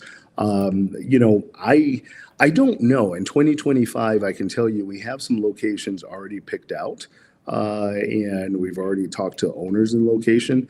I think it's our plan to, put a finite number, whatever that number is, and say these are the teams that will be in the AFL. I just don't see an AFL being able to thrive with 50 teams across the country. Whether or not we go up to 32 teams or somewhere less than that, that would be kind of, how we absorb this first year. If another team from another league contacts us, we'll listen and open the phone, but I don't think we'll be, actively reaching out to any teams. Makes sense. Fair enough. Yeah. What else we got going on here? Just ask about preseason schedule. Is there anything from the league, or is that just going to be handled on the individual team basis of announcing those games? With the tickets? Just the schedule itself and when. Yeah, I think with what our plan is, as soon as we're able to, certain arenas have different timelines. Some ownership groups have different timelines of when they want to start announcing the schedules and the tickets. What I want to do is, if I had my druthers on it, I would want to announce it, kind of in that February-ish timeline. Because then you kind of let the NFL season kind of play itself out, and then it moves us 100% into that spring ball kind of area. But that's going to come up very quickly. I mean, we're really close to our first game if you think about it. Man, we only like almost 3 months away. That's right. We already had a game there up in Iowa. Yeah, So. Yep, we did. Adam asked, will game balls be sold online? And he also asked if they order merch from the AFL website, how quick is the return on like getting the merchandise sent out, or can they order it from the AFL website? Yeah, they will be able to order AFL merch on the website. I can tell you, I saw a memo with regard to how quick the merch can be sent out, but I cannot remember. I don't, it's not going to be like 30, 60 days timeline. I mean, we live in a great society where people purchase, within 7 or so business days are able to get their merch. So it'll be something on that reasonable timeline. Yeah, no. So, you see a lot of people, right? They have mixed reviews. Some people like it. And then there's people over here that are hating, they love to hate. But Yep. When you kind of look and you work so hard for something, right? You dedicate your life to this, essentially, right? You that's in your other gig, but I assume this has probably taken, precedence. How do you kind of deal with that emotionally? Like, how do you ignore, like, the hate and not deal with it? Because I'm sure it's really difficult. Yeah, it's interesting. I don't know if I even describe it as hate in a sense, which I think it probably is. I think the emotion is probably coming from the other side where people are being very protective. It's been draining at times. There's no hiding with that. But I think how we dealt with it is that we honestly, and Terrell has been a good yin-yang balance for me. And I think I for him. we've just come back and we say, okay, what are we going to deliver to the fans? How can we make this? And that's been a great motivation factor. And, I think I've always been ingrained in that type of kinetic energy in a sense. If you think about what I do as an attorney, you help people, you protect them, you're doing it for them. As a father, you help people, you protect them, you're doing something for your kids and in your relationship with your wife. And I truly look at this as a relationship with the owners, my relationship with the coaches, my relationship with the players, as something that is very uniquely precious. And I also even more so, if I had to put it in a category of who is more important to me, I apologize to Coach B and the ownership group, but I put the fans number one. So when people talk to me and they say, I want to do this, I'm like, well, what did you think about fans? Well, how are they going to, so you'll often hear that from me. And I think that's very important because, honestly, if we didn't have the fans, there's no way we could necessarily exist. And it goes back to your question, Chris, is that, how do you get people in the stands? Because that's the entertainment that we're trying to get. And if we're not getting people in the stands, then we're not putting them first, and we're certainly not communicating them to them in a way that we need to. So I'm always mindful of that. And that's our motivating factor, quite frankly. And plus, when people know me, I'm from Galveston, man. So I'm from Texas. We're just different. So one of the topics in chat right now is, are we adopting anything from the CIF? They had the multiple levels for conversion. Special teams, yeah. They asked about the special teams. Are we gonna do the deuce? Are we gonna do the drop kick? How is that gonna go? Well, and they even had a 4-point extra point last year. Yeah, I went all. So the drop kick is going to come in. The deuce is going to come in. Or stay in, and so those are other changes that were made to the rule book. The 4-point, I love the concept of that. I also think that it makes the teams and coaches a little bit more honest too, right? Mm-hmm. If you're going to have a drop kick or the deuce, you can't just have a kicker just to kick, right? Right. Exactly.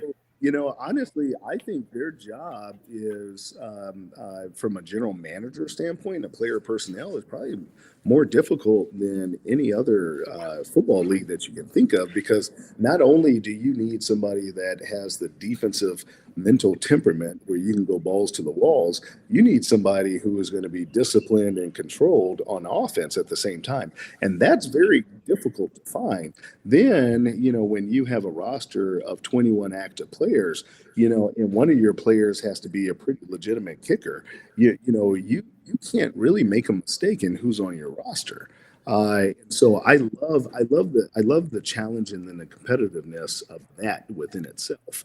And I think those are things too that you're going to see, is that we want players to also talk. Nobody wants to hear from me all the time. I want the coaches to be visible. I want the players to be visible so they can explain how difficult of a job that is, of just kind of maintaining your sanity when you're kind of a multidisciplined athlete, and coaches trying to say, you know what, I want to cut this guy because we have some other needs, but he's more of a well-round player. He may not be the fastest, he may not be the strongest, but he just gets it on both sides of the ball, and I can depend on him, versus just getting a fast guy for a 40 and he's sitting on the bench most of the year. Our coaches in ownership can't afford to do that. So now you see Slasher. You see why I say I'm gonna have gray hair before the end of the season.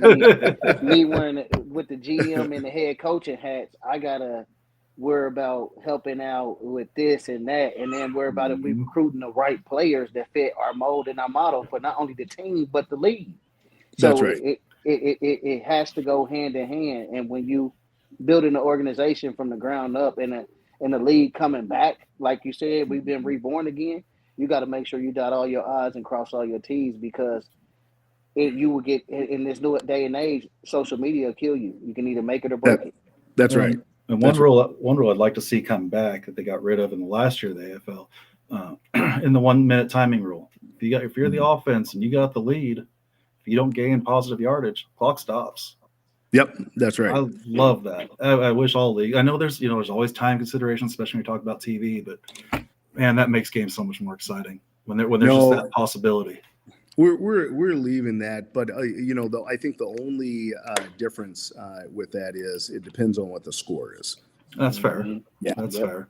So it's kind of right in the middle, and I think that's what's different about Terrell and my background. We've actually played, and so when we're looking at these rules, we're kind of saying, okay, as a player, what do we like, and then we have to sit back because we're players that were on one side of the ball too.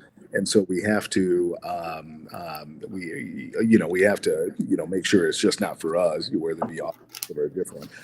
But having that ability to kind of look at the rules and really say, okay, I've been in that situation.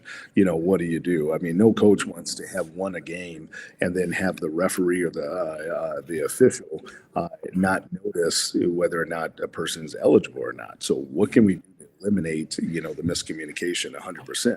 Because that game, just like Detroit, very well almost cost them the divisional championship. I think they got it when they beat the Vikings, but we just can't have those. I mean, think about it. If it's a game where Iowa, could potentially get into the playoff and it gets overthrown or overturned because a judge didn't have the official didn't have the right person eligible. So we just got asked a question on Twitch, which I actually meant to ask about. Are the old returning named teams going to get all the past records and history with that? And I'm going to add to that and also say, does Southwest Kansas get all of Tampa Bay's records? That's something that we've been talking about. I'm going to say yes, but what we're trying to do is just figure out, if there's any ownership in that. Are we able to absorb it 100%? I'm not sure yet. But right now, if I had to make a commissioner's decision, yes, because I think you can't erase history. It is what it is. Whether it's going to be in their books or not, people are still going to talk about them. So let's make it official. So, including Southwest Kansas getting Tampa Bay's history. I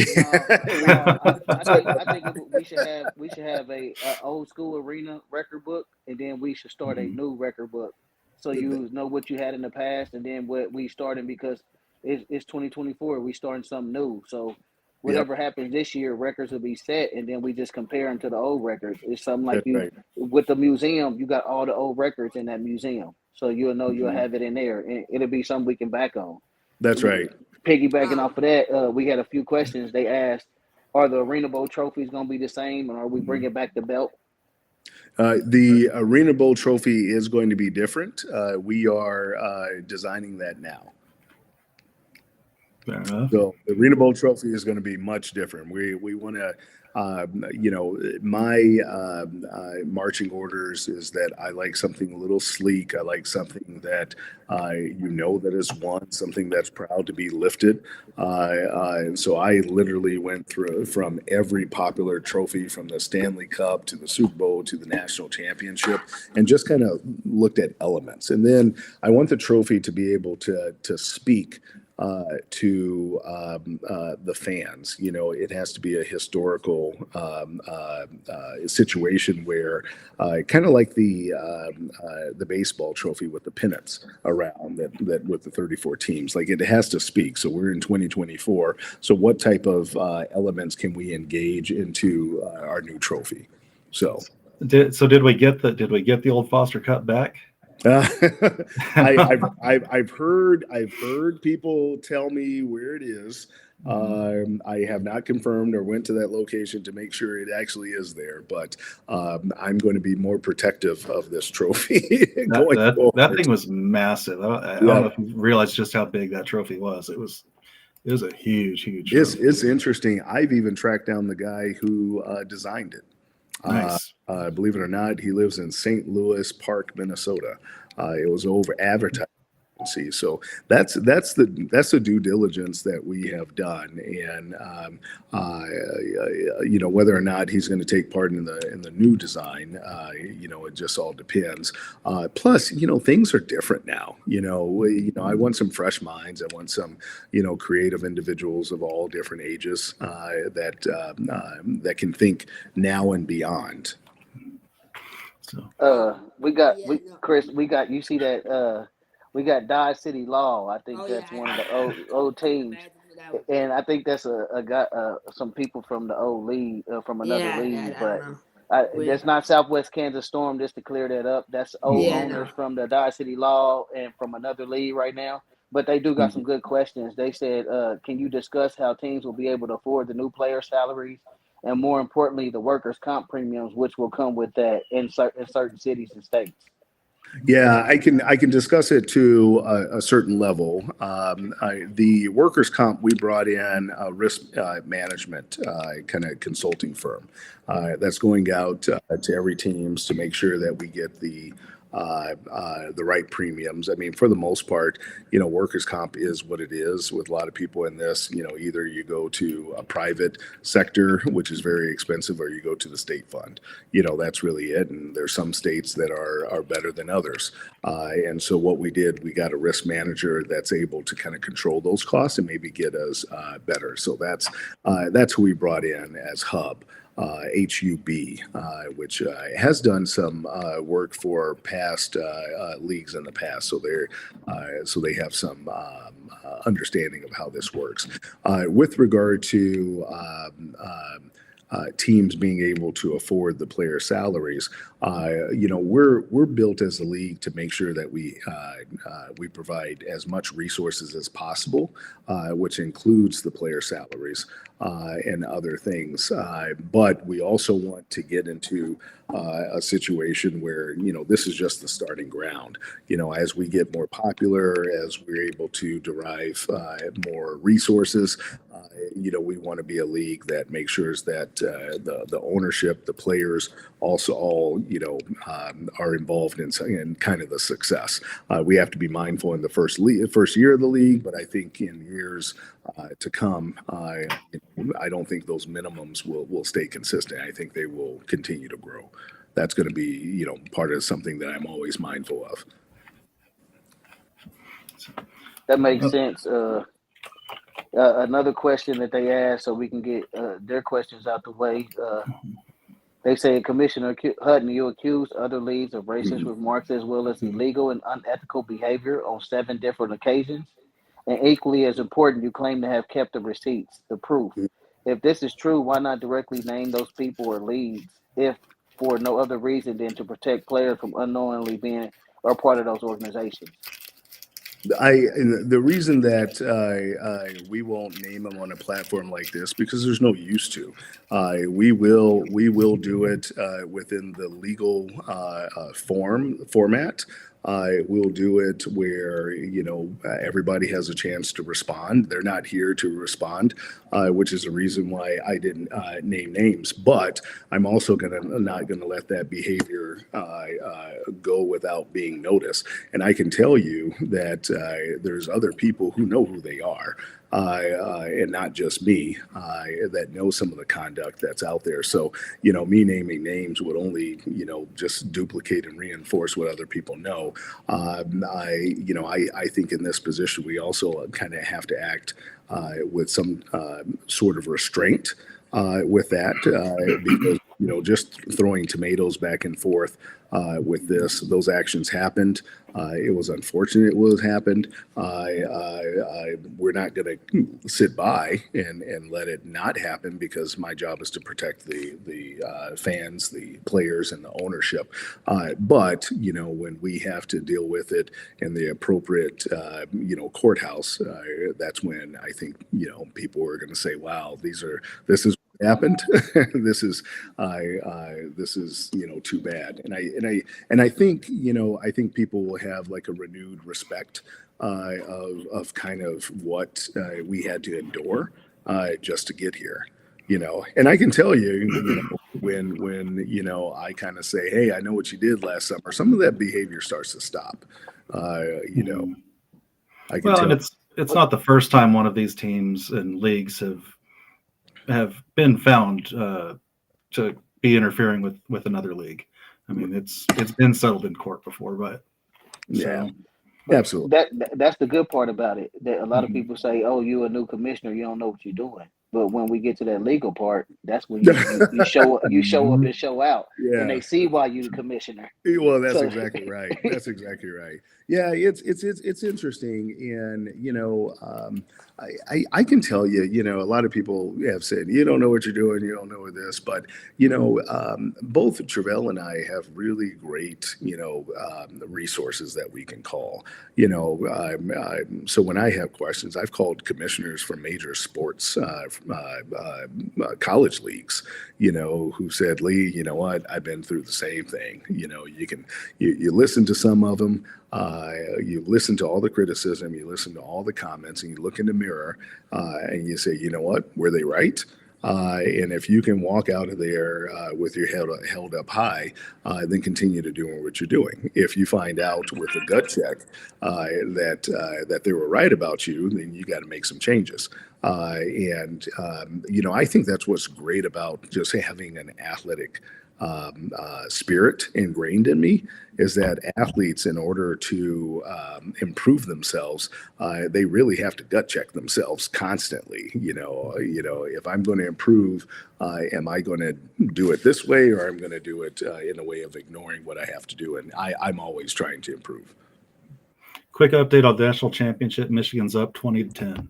Yeah, Well, I was right. I I wasn't was gonna say right. nothing because I don't want nobody to say Coach B biased because I'm an alumni. But hey, when you bleed blue and gold and you in the Big Ten, even though they about to come to the Big Ten, they still don't bleed that Big Ten blood, baby. So you gotta put your hard hat on and come to work when you come to the Big That's Ten. right. That's right. Um, you know, Oh, I think like this conversation has been really great. I've had a lot of fun listening to you, and I think a big part of like the interference and stuff from other leagues, like it's what's slowing the sport down, right? Like if we mm, all, I've always said this for years, if we could have one or two leagues, we could like really grow. And like people mm, come at me for that, I'm like, focus on your team. But yeah, what right. what I think is kind of interesting is you talked about getting kind of the older generation involved, like Coach B, the people that he played with. I'm part of Gen Z, so I'm new to the game. I've been watching the sport for 4 years. I don't really know all the older players. How do you kind of plan to connect the younger generation more and get them like Mm. right into it right away? Yeah, that's a great question because I want you to know that we're very mindful of that, right? Because this Gen Z, when I talk to my kids and I say, okay, what entertainment do you want? And the first thing I was like, let's get DJ Khaled, let's do something this, and they're like, no, let's do Little Dirk, let's do these things, and those things that even I have to sit back and just listen and that's the whole communication that we have to do at all levels. And so what I want to do with Gen Z is, number one, we have to get better with our technology. And so I really agree with the whole website, with the whole these things, and we're making changes as by the day of making sure that gets improved. And my call is, right now, we're kind of in the AFL League's preseason mode, where okay, make some mistakes, let's get it better. Let's as the information comes in, sometimes there's other vendors that we're waiting on for information that is preventing us from putting something out there. You got to remember, some of our teams are brand new, and so they're kind of getting their feet running too. But when it comes game day, that's when everything has to be polished and pristine and to the point. And so to get the general Gen Z, I think we have to really focus on the technology part. If we don't get that right, there's no way they're going to be able to absorb this. And what that means is just not having a website where people, because Gen Zs don't really look at websites, right? it's that content. How do we tell a story in a conversation, not in a press release or anything like that. And I also think, a lot of the young people are very interested in philanthropic, connections. How do you connect with your society? How do you connect with social involvement? How do you cross pollinate? How does a football player skateboard and a skateboard play, whatever that is, that's what we have to get better at. And so we're kind of mindful. I may be calling you, Christian, be like, hey, let me just hang out with you for a while. Like, where do you go eat? How do you drink? I mean, the way you dress, those are things that I'm always watching and being mindful of. And hopefully you'll see some of that in our merchandise as we start to, kind of grow that for the fans, because we want to make sure everybody's included in those kind of efforts. I So really you want to start ordering merch. Like, I really want to start wearing that. And like, Yeah. I tried to order other team merch, but the shirt is like so much smaller than what you order. The logo's so tiny. The shirt is just all over the place. So if we can have like more fashion incorporated, kind of like they do with the NBA with the alternate jerseys, that would be really cool. We'll have some good stuff coming out pretty soon for you.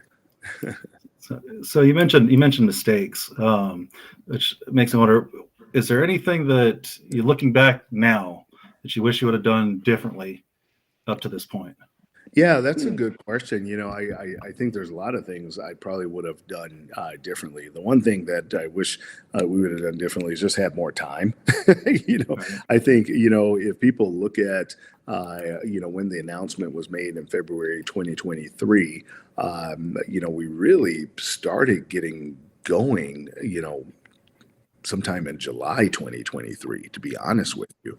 And so having like a year or two to really grind behind the scenes, that's something that I would have wanted. Other things that, I think I would have done differently is, just appreciate some of the written content. Like, for example, I probably would have, before we even announced the league, I probably would have just gone through the rule book and gotten it done. The offense, the ops manual, all that stuff, I probably would have just got done and said, here. Now, there's some advantages of getting some input from others, and because I learn a lot too, because there's some people that Coach B knows this game a lot better than I do, and so not to have his discussion would be somewhat criminal to the act. But those type of structural things that I think people forget the minutia that's involved with this. I think we could have done the minutia before we did the announcement, but we're here. I mean, everything's going to come together. I'm pretty proud of where the ops manual is now. I'm excited about the rule book, so we got all those things done. I also want to make the rule book accessible for the fans too. So this is not something where you have to guess or take the official's word for it. If I can kind of create, the most important rules that you see all the time in like a little AFL kind of pocketbook for your Apple Watch or something like that, those are things that we're thinking about too. There were years where the rule book was a mystery. Yeah, that's right. There were years. And I saw that and I was like, well, that doesn't make the game fun if you don't understand it. Mm-hmm. Some of the things that I think about that, my team says, what, we have bigger fish to fry. Don't worry about that. I'm thinking about what does the commemorative coin look like when we make that first coin toss? That's important. That's important. Exactly. And so, I'm already thinking about what would that look like when we design it. So. Hey, Well, hey. I love that. I love where you're going with that, because I'm jumping in my fan standpoint right now, not Coach B right now. So if I was a fan, I would ask, because I've watched I'm a big fan of arena football, indoor anything. Are you gonna hold the ownerships accountable to make sure the fans have a great experience and the players are taken care of? Because without those two things, you don't have nothing. So when I say as far as players taken care of, make sure that the teams have food, vouchers, and places to stay for these players. 100%. That's what I want to see as a fan, because when you go to the game, even when I retired, I went to some games, even helping out when I was GMing down in Kansas City. I had fans come up and they want to ask, they want to be a part of that. They want to know, they want to go kick it with their favorite player. So Sure. if their player is not happy and just leave out of the arena, they want to make sure they're taken care of. And how do we make sure the That's right. fans are taken care of? How do That's we right. make sure the players are taken care of? And the AFL, and I think for us to stay around, I think providing that structure and that atmosphere for fans and players is Mhm. the great thing. I think you're hitting it right on the head because players are going to be protective of their favorite player, or fans are going to be protective of their favorite player. Mm-hmm. And I do think that's important, which is, why some of the concepts that, hopefully you'll see when we get closer is that we're even thinking about how to charter fans to away games, so they don't have to guess themselves. Like it's so much funner to go in a group, it's so much better to say, okay, we got a group discount or, we already have block of hotel rooms to make it easy. I mean, those are kind of things that just exude professionalism. And I think you're right, is that, if you can be within a distance, because fans are great because I think they know how to watch and they know how to kind of respect you from a distance and they know how to go after another team. I mean, yeah, you think about what just happened to the NFL player who dropped the first down marker for Indianapolis Colts. Of course, there were some fans that were very excited that he dropped it. They were from another team, but a lot of the fans, when I was looking at the comments, were reaching out and said, "Hey, man, that's a tough catch. Get over it. Don't worry about it." I mean, and that's that type of community. And the one thing that I've kind of placed, and we didn't put it in our mission statement, but maybe we should. If you played football, you really understand this concept of team sport. Football is the ultimate team sport and probably the only team sport that really puts the type of obligations on somebody and really engages trust. So for example, the one play that I used to hate in high school was the middle screen, because I had to make sure really people, I had to trust the quarterback not throwing it hard. I had to run behind the offensive line, make sure they got the block, while a screaming safety or a defensive back wanted to destroy me. When I got to college, we had guys that really were good, but also understand the essence of teamwork, and everybody did their job. And if somebody didn't do their job, it wasn't the coaches that necessarily got on you. It was the sideline. It was the captain. It was somebody else who just didn't tolerate slacking off. And so if we can, as an organization and as players, be able to kind of have some of that positive residue of what it takes to be a team, infiltrate the community. I'm 100% an advocate of this is how we have respectful conversations when we differ with one another. I can understand when I'm a Southern boy from Texas, came up to Minnesota. There were people I've never seen before, and I know there are people who've never seen me. I recently sold a business to one of my teammates, and I can tell you, if you put me and him side by side, you would know that we're the odd couple. But he is my brother. He was an offensive lineman, and I can tell you, those relationships last for a lifetime.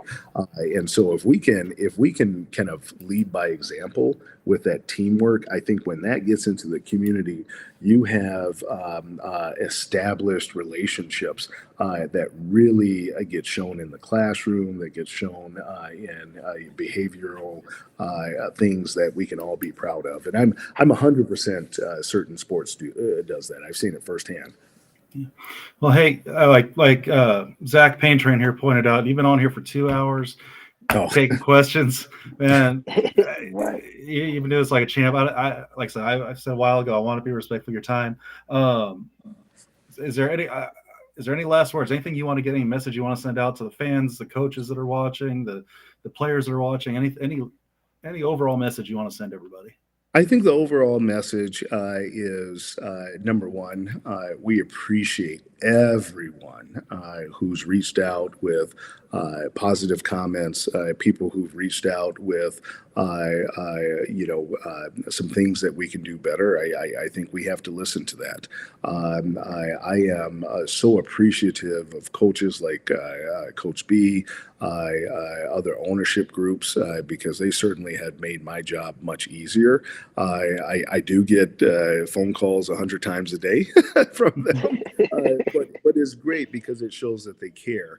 And ultimately, all that kind of funnels down to the fans, which I'm just excited to kind of personally meet.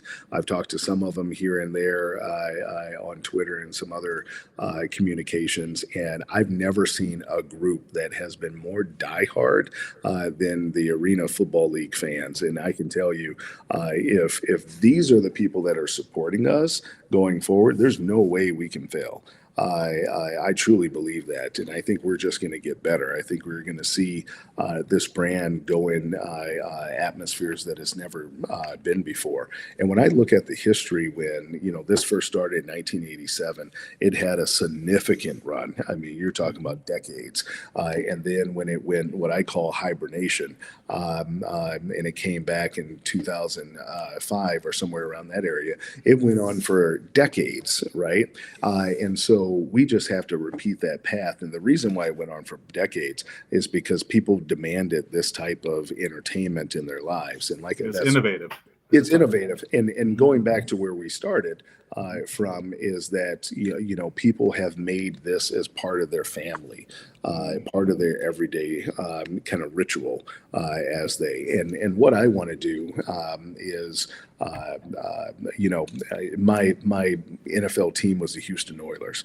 I loved Ernest Givens because he was a small receiver like I was. And my father introduced me to the game of Houston, the Houston Oilers.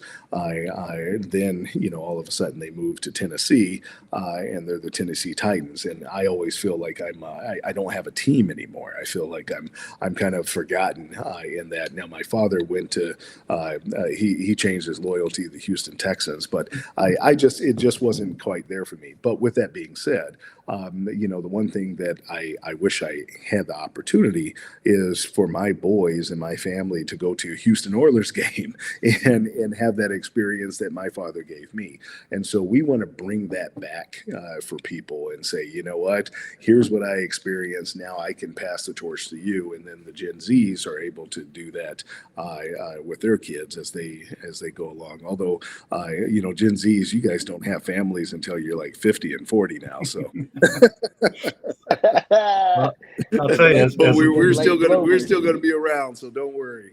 Well, as a father of three grown kids now that grew up with this game, and now have another 4-year-old now who's absolutely fallen in love with some of the players he's gotten to meet in the indoor game, and the coaches. I mean, if you look through our album from the police and fire game, got a couple pictures, one with Coach B and one with Coach Jackson from the Tropics last year. He's all smiles. I mean, he knows these guys. He's excited to see them. You hit it dead on. I mean, that's a huge thing. It is a family thing, and yeah, when you grow up with it, it's part of your life. That's right. It is definitely. And I've been doing these interviews for like years, and you meet all these guys, and you want to root for them. You want to follow their careers. You want to follow their personal lives too. I mean, I have guys who have become doctors, lawyers, and it's so cool to watch their progression.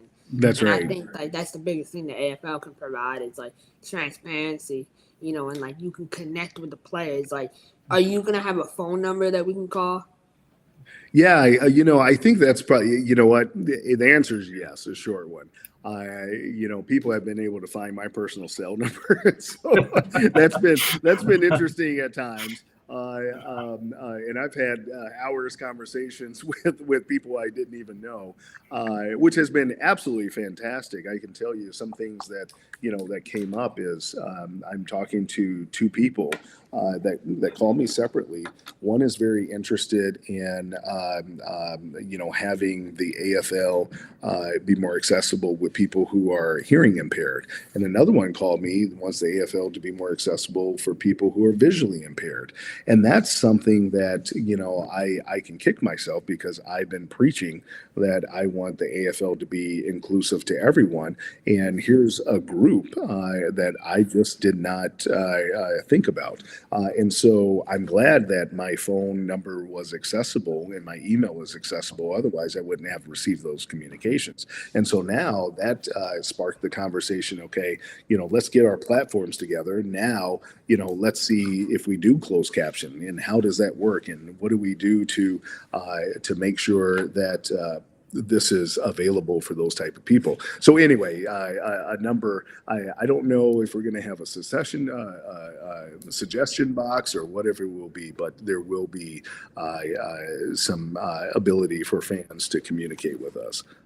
And I don't want to get too I off think on it. that's big, Slasher, because I got a kid who's dyslexic. A couple players on my team are dyslexic. I Yeah, run exactly.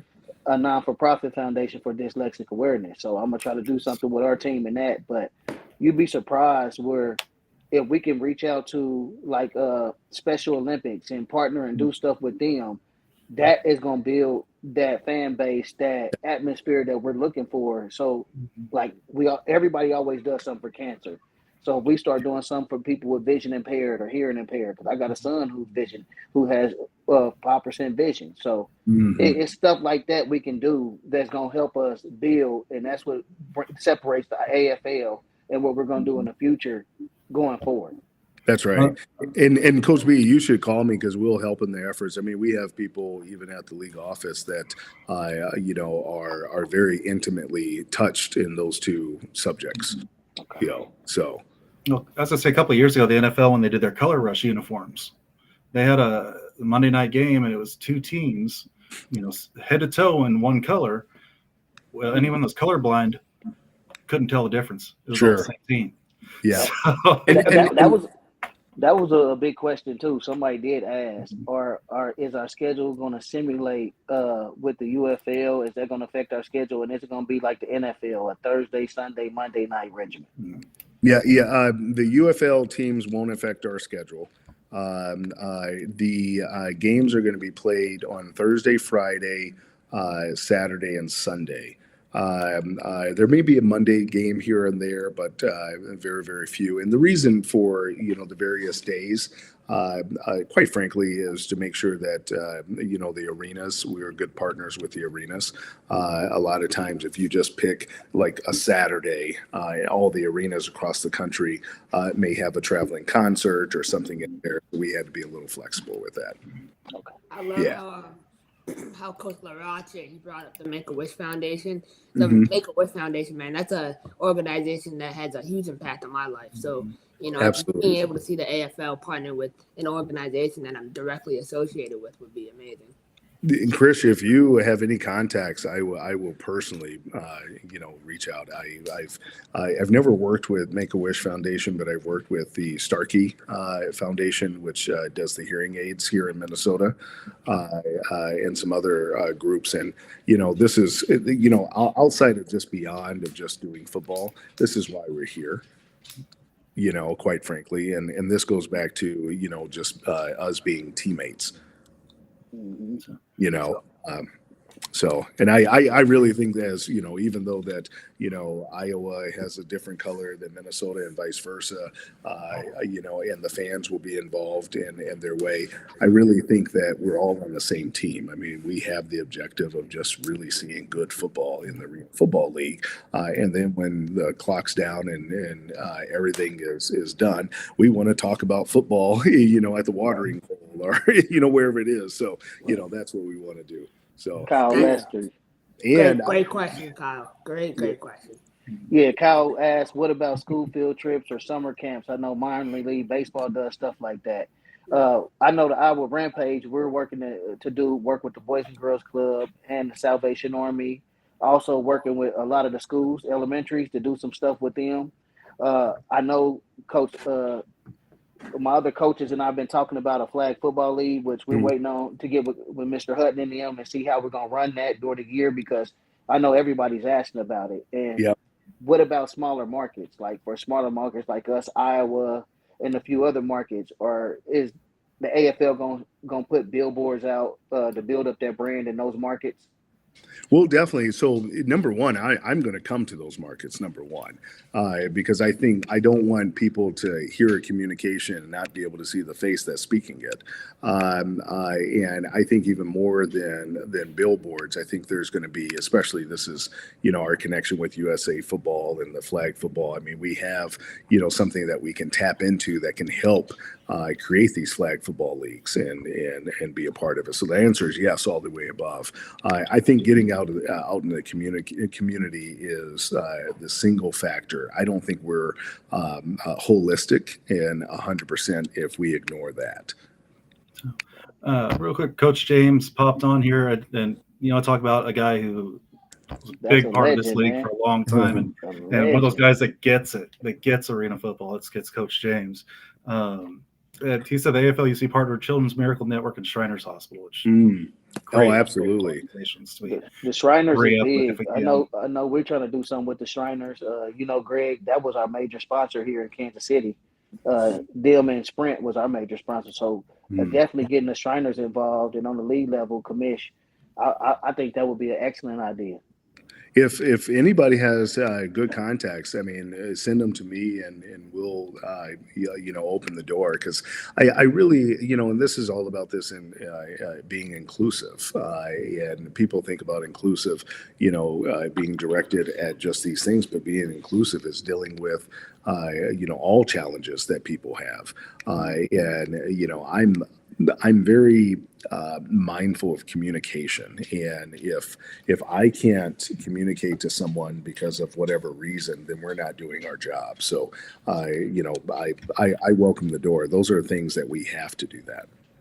And I saw one with the AFL offer Spanish commentary.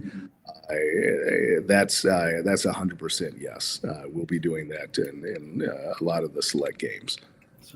So again, you've been on for, like I said, well over 2 hours. Yeah. Oh, yeah. Well, it's been that long already. Yeah. Yes, Oh no, I could do this all night long. So. I'm just going to have to come back. Hey, Eddie, 20 anytime. 13 right now. 20 to 13. Oh, I've been. When I go back into the office tomorrow, I was right again.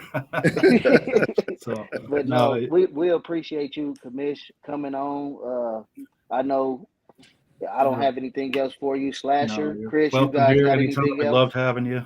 And Chris, thanks for joining us too. Yeah, appreciate you, man. This made my week right here. This was awesome. Thank you. Well, invite me back anytime. Oh yeah, we definitely want that. We're gonna go ahead and close this on out. If you wouldn't mind hanging on the line for a little bit. Okay. I'm gonna close this out and we'll talk to you here in a moment. Again, thank you all for coming on. Again, thank you, Chris. Thank you, Commish. Appreciate y'all. I appreciate y'all, man. Thank you. Join our fan club, Guerrilla Warfare. Come and be a part of the Iowa Rampage family. You know how we do it. We're gonna end the show again. Tailgate will be flowing. So you hear me? One love, chest pound. Repack, he gave us that, man. One love to the nation. Come and defend, dominate the land. That's the name of our arena, the land. Come on, baby. Next week. Right. Well, next week we'll be on Tuesday, not Monday. Yep. Next week we'll be on Tuesday, not Monday. So get with us. All right. Thank you all again, and we'll be talking to y'all soon. Thank you.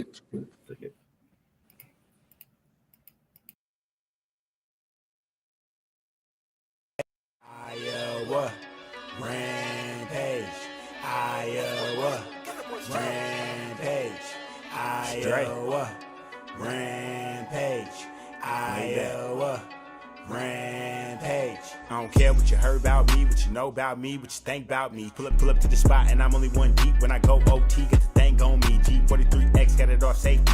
Trying to get the piece, so I gotta keep a piece. Getting high in a bit, but I stay low key. Anytime I show face, gotta pay me a fee. Ain't nothing free, I'ma need that deposit. Go straight to the bank and I make a deposit. Created a brand and I don't need a stylist. My name getting big, think I'm Christopher Wallace. I make it look easy, I ain't even trying.